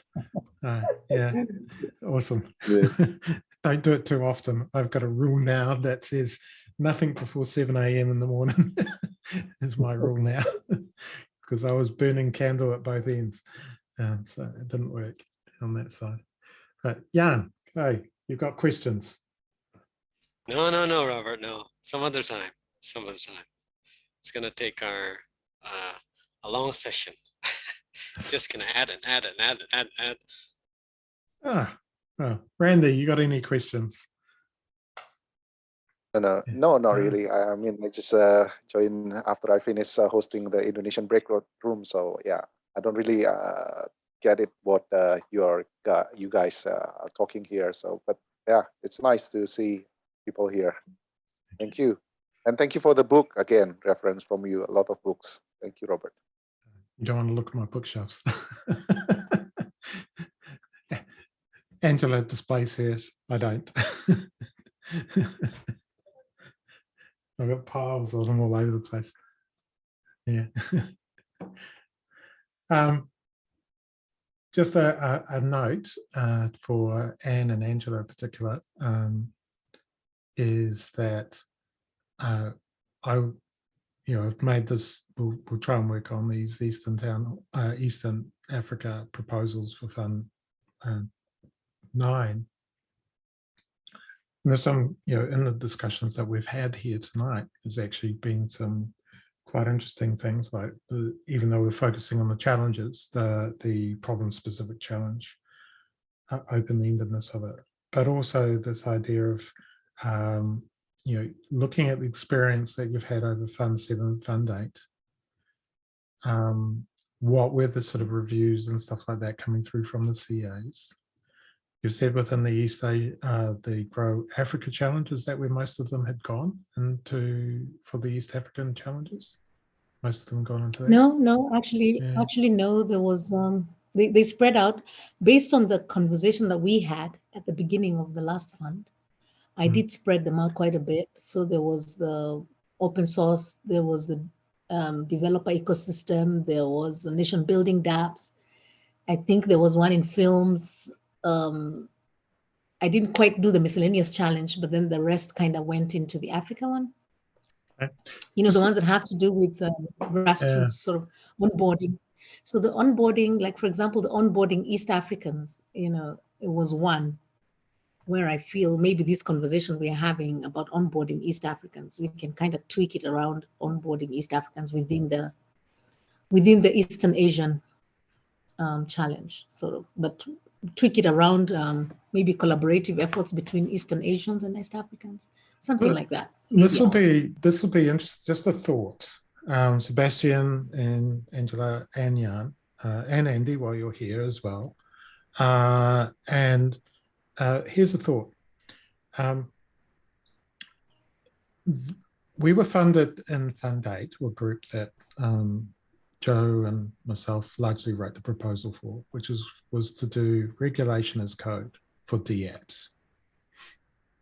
Okay, that's part of a project that we've kind of been working on for the last 4 or 5 years.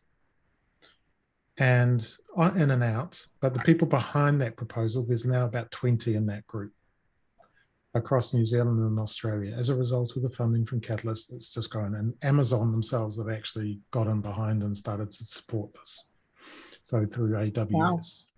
and a few other group things are starting to come in. And this is part of what's referred to, it's currently called GovZero. It comes out of what Audrey Tang was doing in Taiwan with she's a digital minister of Taiwan, fantastic person involved with the Radical Exchange community as well. I'll put the work here just quickly as a reference.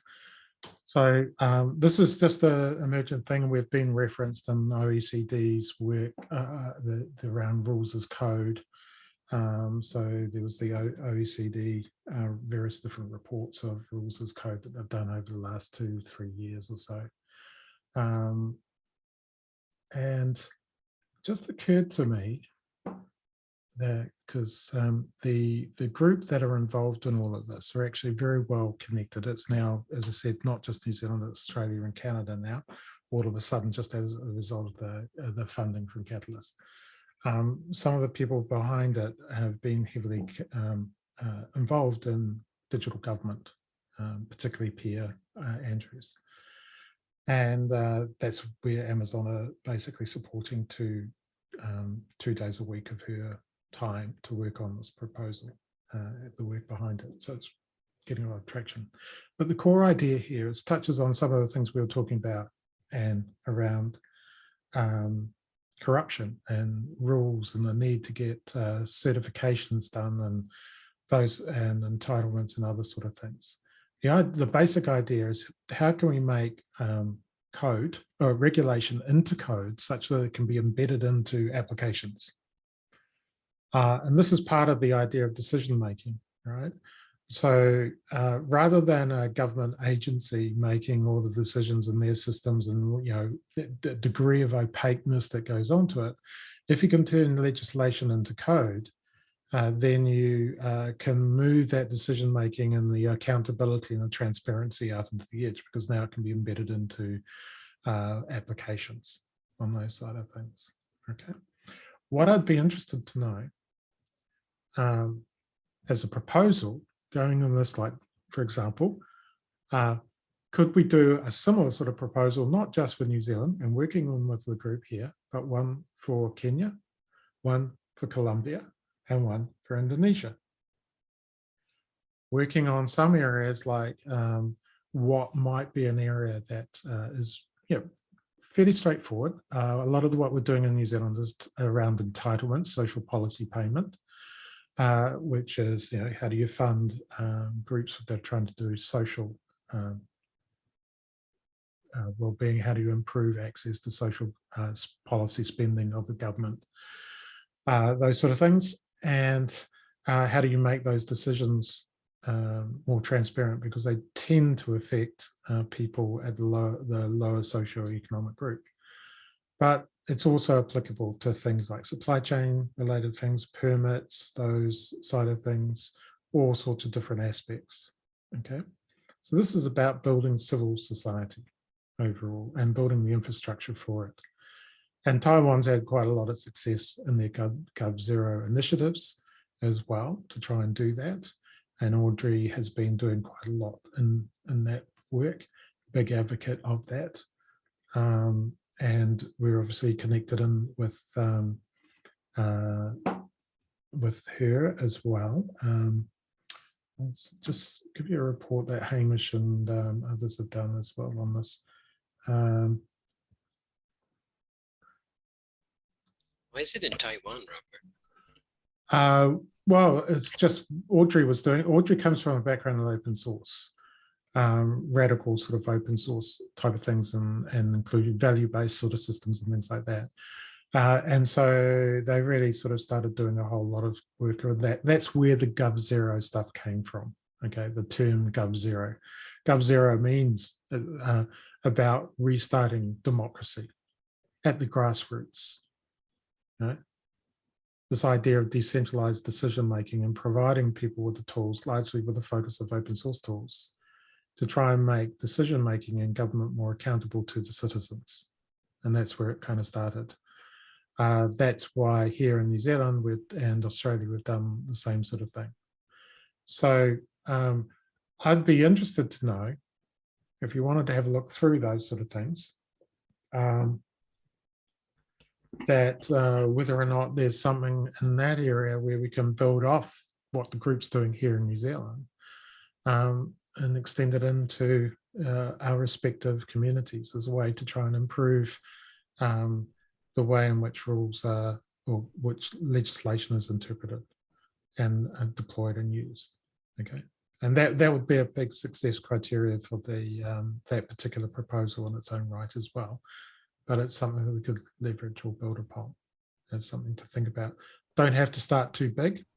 The whole idea behind the rules as code work is to build an open repository of reusable code. So in a sense, you can actually jump in there and use it. A lot of it that Brenda and others are working on is based off Open Fisca, which is from the French government, where the French government has been using this idea for quite a while. And it's about trying to model their tax laws, prescriptive-based laws, and things like that. This is an open source Python library, okay? But there's other languages and stuff like that around, which I can talk to at length about different areas.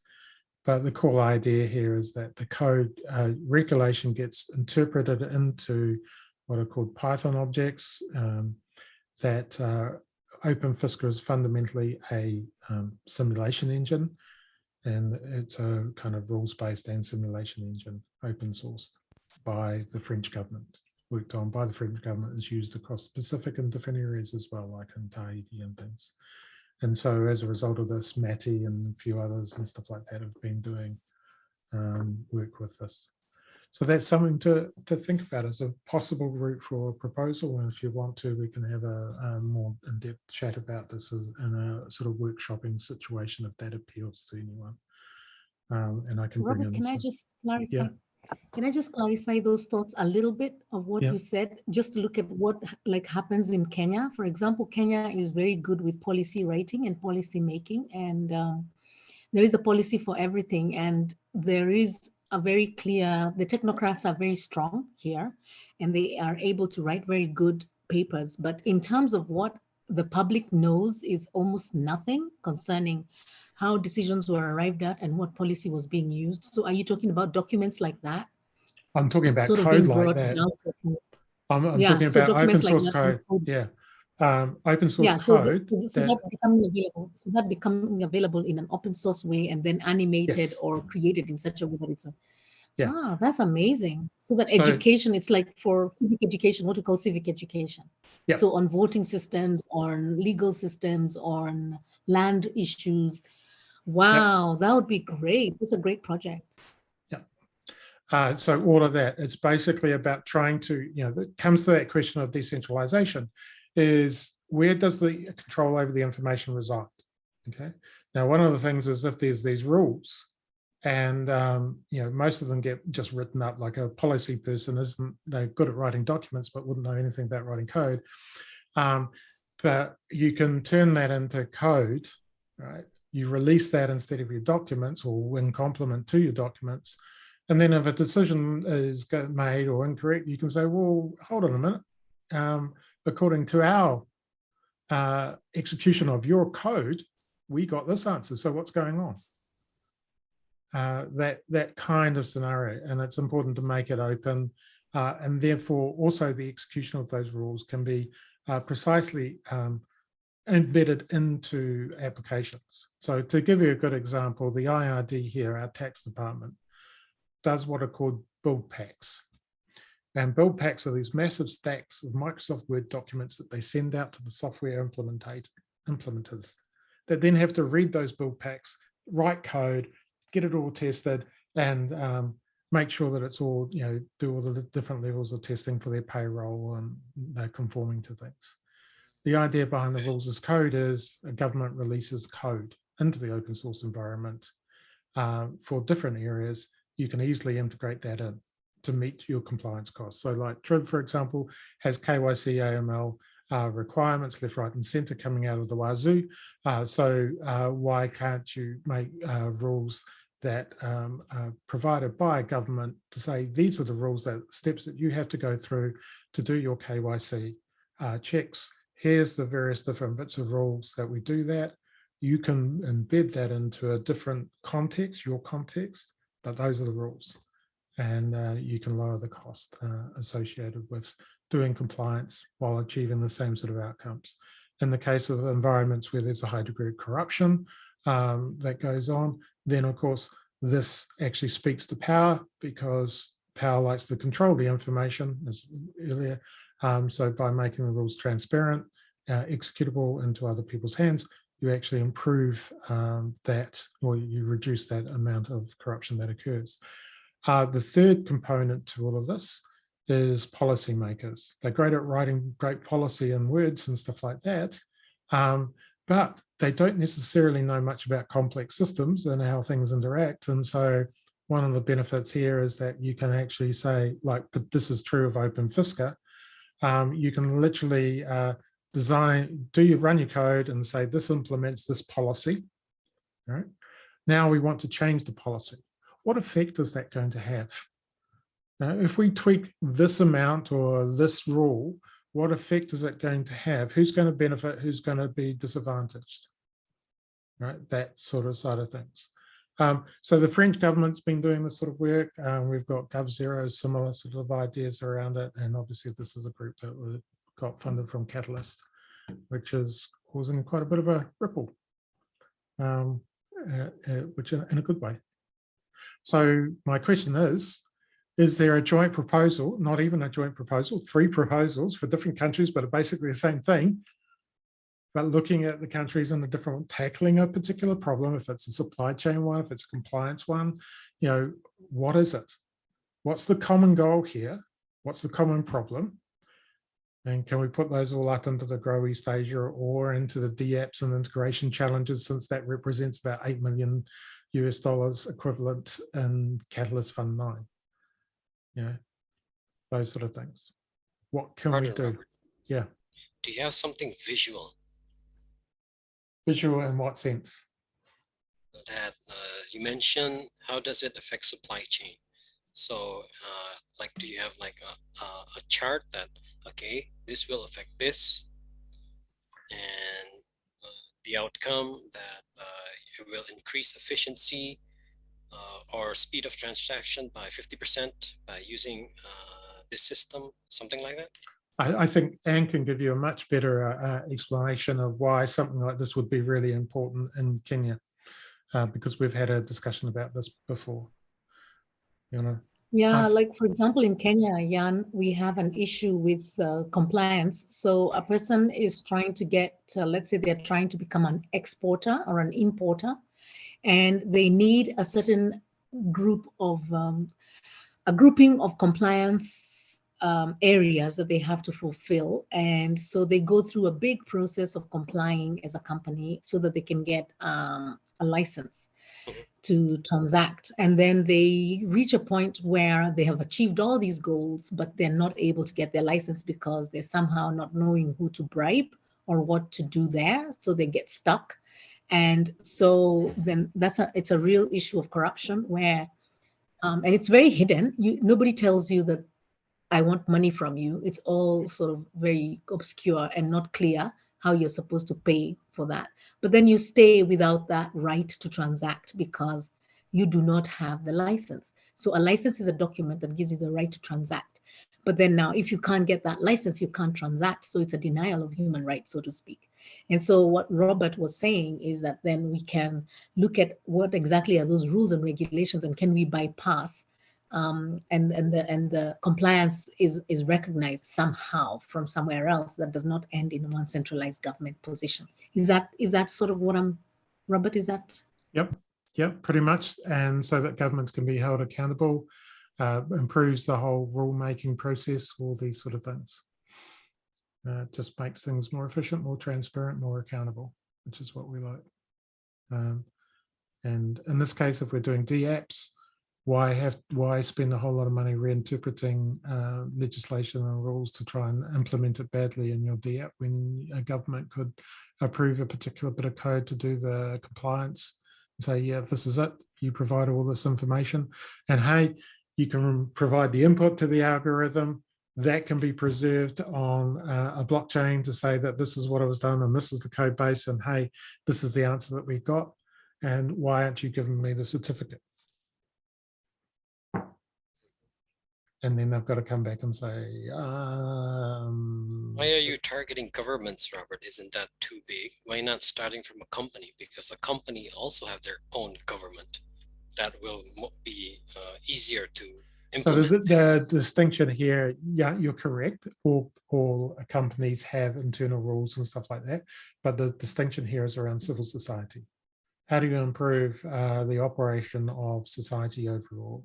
And a lot of the stuff that we talk about when we're talking about DApps, about cryptocurrencies, those sort of things, have to interact in a context of, I live in New Zealand, you live in Indonesia, right? We are physically present. The governments in those countries have the ability to basically enforce legal violence on us in some way, shape, or form. Okay, legal violence here means at the worst case, I can end up in jail. And that's my case. In other countries, that means you could end up dead. Right? The government. Question, Robert. Yeah. Yes. I was getting to the point that governments can enforce, and governments can deny these applications for civil society because maybe it's in the best interests of governments, officials especially, to be able to continuously corrupt. So how are you going to bypass that? So yeah, this is all. So the problem with corruption, as I say, is there's this sort of saying is that sunlight is the best answer to power, or some phrasing like that. I can't remember exactly what the phrasing is. But generally, yeah, power will always push back. Right. So the idea here isn't necessarily that you're going to change it overnight. It's just like, what can you do to improve both economic efficiency while also, you know, potentially trying to push against corruption of different forms, right? And corruption, like everything, takes all sorts of different forms. And some of it's intentional, some of it's quite unintentional. It's, you know, people just wanting to hold on to their job.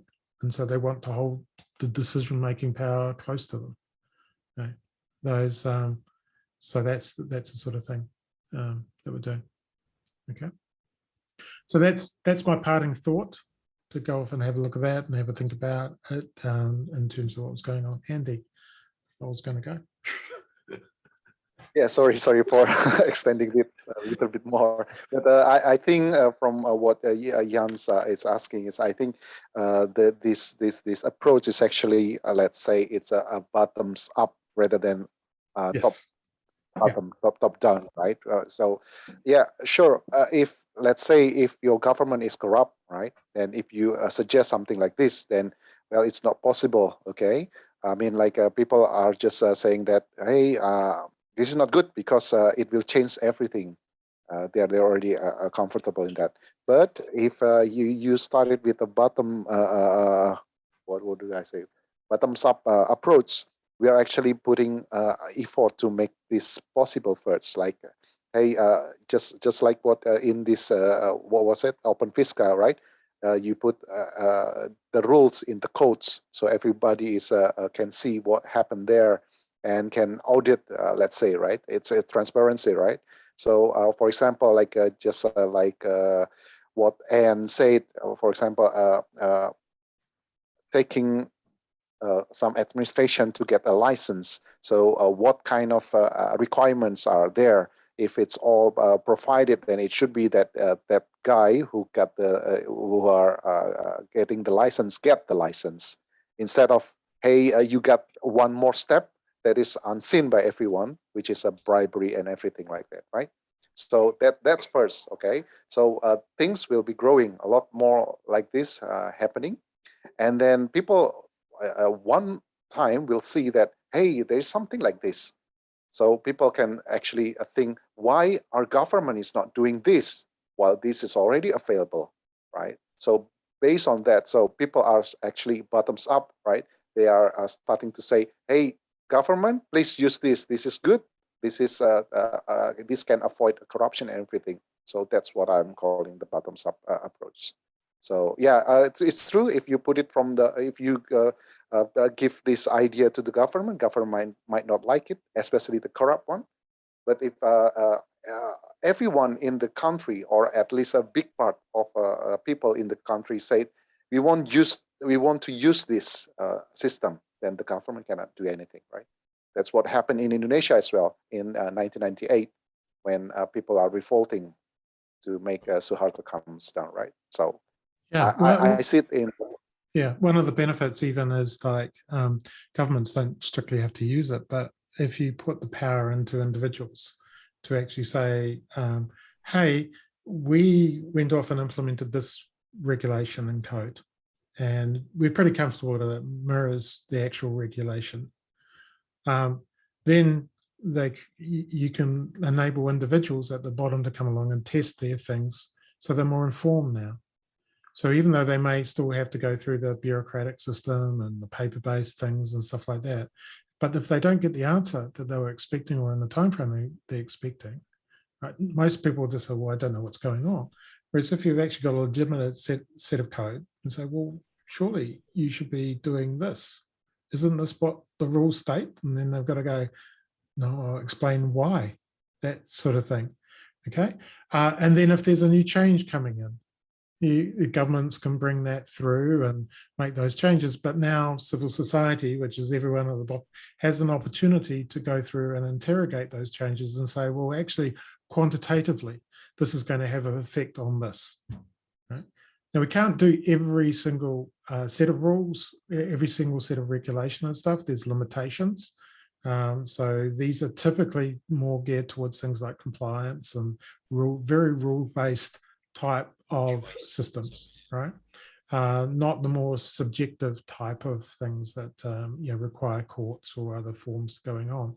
But most of the government, most of agencies, even companies operate on pretty much a whole bunch of rules. So let's make them, the idea here is to bottom up, let people come along, learn a little bit how you can apply rules as code, as a practice generally, improve civil society, and enable also efficiency with implementing them into things like DApps and stuff like that. Okay?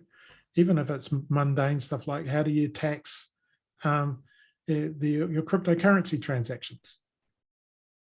Yeah, how do you question, Robert? Yeah. So you're building this on blockchain, right? What's the benefit between the legacy system? Because a coder can also do the same thing in a legacy system. So how does blockchain? So the important point here is that it's open source code. That's the important point. Okay. Now, in principle, a government agency could come along and instead of releasing build packs, as I said, for IRD, they can release code or do both. That lowers the errors and cost of implementation, and it gets consistency across the board. Okay, because other applications and stuff can start having the same code that they're running inside their system. Okay. What's stopping someone from a legacy system doing that? Nothing. They can go along, and it just means it's slower. I mean, they'd have to go through a whole lot of forms of different testing to make sure what they're doing actually reflects the legislation or the regulation that they're using, those sort of things. Okay. Another question, Robert. Yeah. Please continue. Please continue. No. Go carry on. You mentioned open source. Okay, and you also gave Randy from Trith an example that he can use in KYC. So when it's open source, how can you guarantee its security? Or do you not guarantee its security? Because then everyone has the same source, then okay, I know how this works. I can do so there's two aspects to that, depending on who's authoring it, right? So in the case of IRD, an agency, if they are the author, the publisher of the software, then effectively you're saying, well, they're attesting to its quality and its robustness, that sort of thing. At the other end, if it's just a whole bunch of people in the community building this, and how do you determine that it's legal veracity or that sort of thing? You don't, okay? What it does do, though, is provide your ability to actually go along and say, this is our correct interpretation, or this is our interpretation of it. If it's wrong, as an open source community, we can correct, and you'll get, this is the kind of many eyeballs will fix, find all bugs type situation. Yeah. This is, we've done various different versions of this sort of over the last 4 years in New Zealand. So that's what's going on.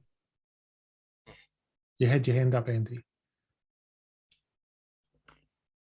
Yeah, a little bit on that open source. It might be not intuitive, right? I mean, like, hey, open source, everybody can access that. Everybody can put their minds to that. So to ensure the security and everything. But actually, if you see in the IT world, the open source is actually gaining power rather than the closed source community, right? That is, for example, the easiest one is actually for the operating system. Why, like, for example, you've heard about Linux, right? Linux is actually open source operating system, and now in the let's say just in the web world, almost all web servers actually running on Linux instead of Windows, and it's more and more, right? Let's say 99%, you can say that everything is running on Linux. So it's funny that why it can happen like that, but a short explanation is actually that if you see if something is can be seen by everyone, so if there's something wrong, then actually there are more eyes coming to that problem. So, for example, let's say if let's take one big company, software company like Microsoft, they have 100 engineers, right, looking at the same code for their let's say Windows thing, right? And in the open source, then you get like 1 million engineers looking at the same code for the Linux. So you can see that's actually people can see if there are errors, it can be fixed rather faster rather than just 100. Yeah, it's not the exact number, but you can see the difference between the open source and the closed source. I guess how I explain that, Robert. Well, yeah, you raised a good point, Andy. Essentially, even the fact we're on Zoom, the amount of open source software in Zoom on your Android phone, that's all open source. The Mac OS is open source.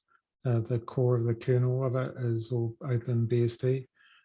Just the massive amounts of today's technology is based on open source. And obviously all the blockchain stuff all is open source as well.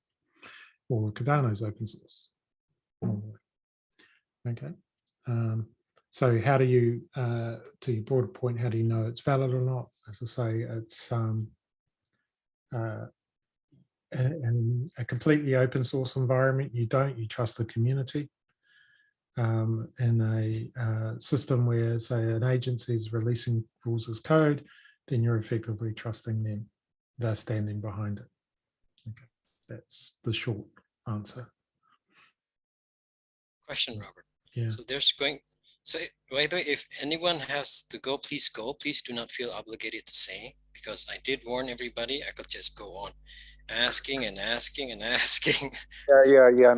Actually, if you can see it, it's just delivered to my room already by my wife. So it's a kind of sign to, hey, stop, you don't belong in that room. So yeah, thank you for this interesting conversation, but I think I'll leave right now. Yeah. So Okay. thank you, everyone. I'm going to go soon too, but I'll let you one more question. Yeah. Okay. See you guys. So Bye. regarding, bye. Thank you, Andy. So it's regarding regulations, potentially regarding finance. So there's always going to be a storage of data. So are you also leveraging blockchain because you also want to leverage that point that the storage of data is more secure because it's in a private blockchain? Is that something you're trying to leverage also? Not specifically. The core idea here is actually about the open sourcing of the rules. That's the core idea. And that largely with a blockchain space, you've got this notion of dApps, which basically means applications that use a blockchain in some way, shape, or form. A blockchain is a piece of economic infrastructure. Okay, and a lot of rules, there's lots of rules around economic infrastructure.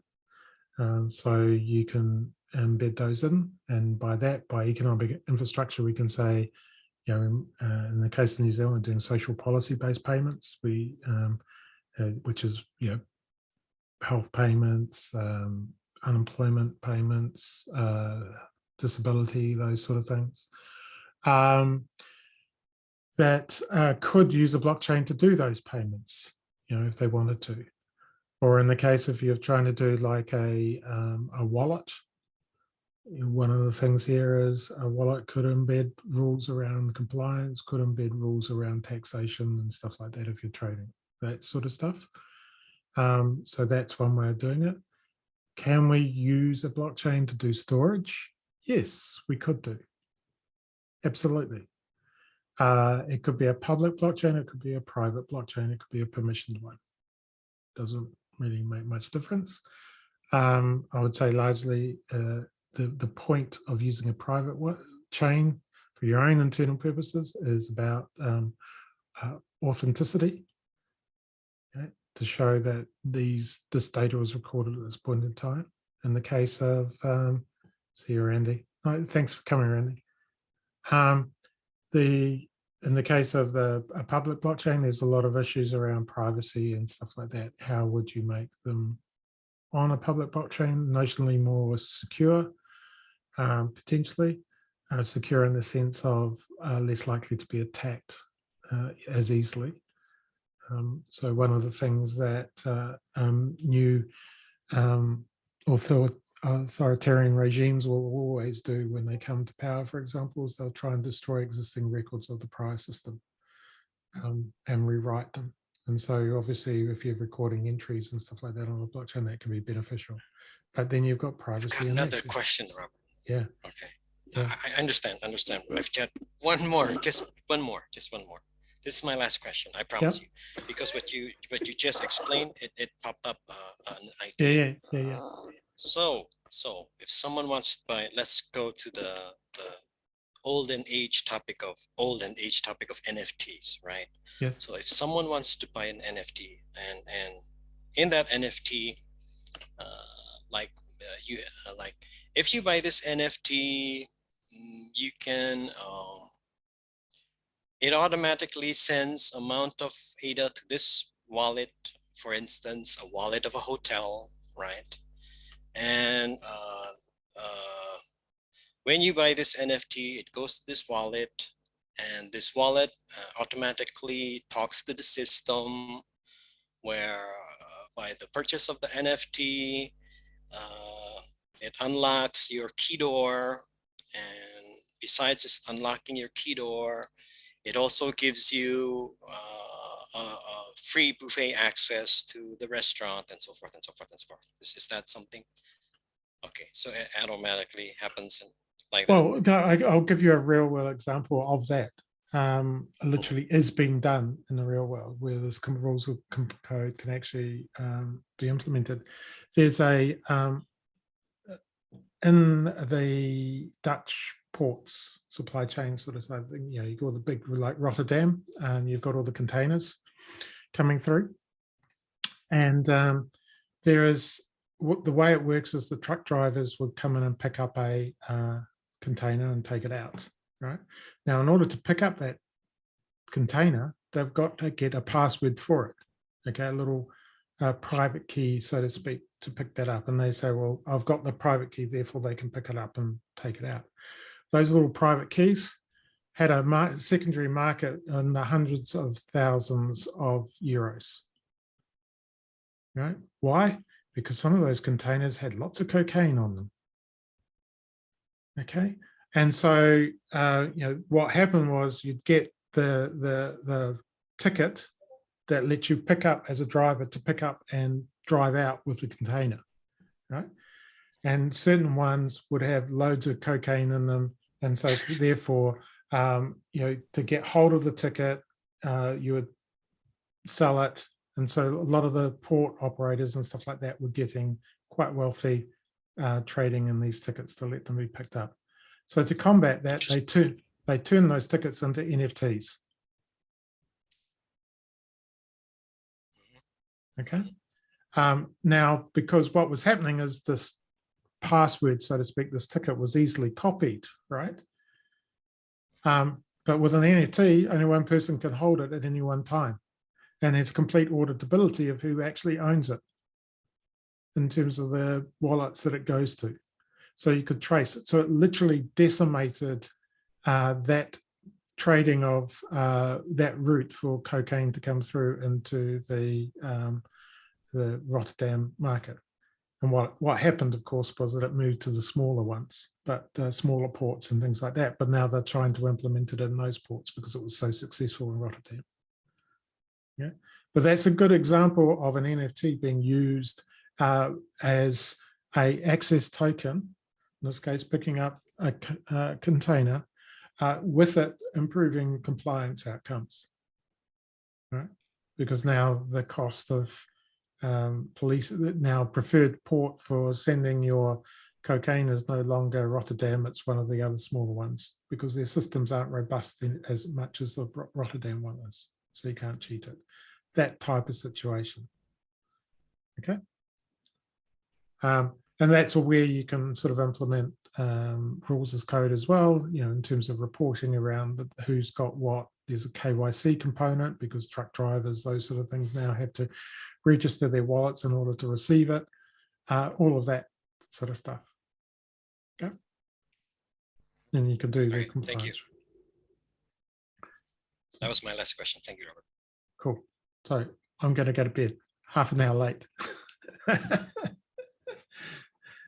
But thanks for that. And we're coming up to the 3-hour mark, which is, you know, pretty good going.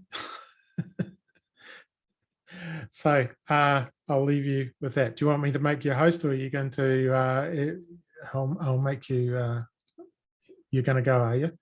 Okay, everyone's going to go. Cool. And we've still got people in the Vietnam room by the looks. Anyway, I'll stop the recording now.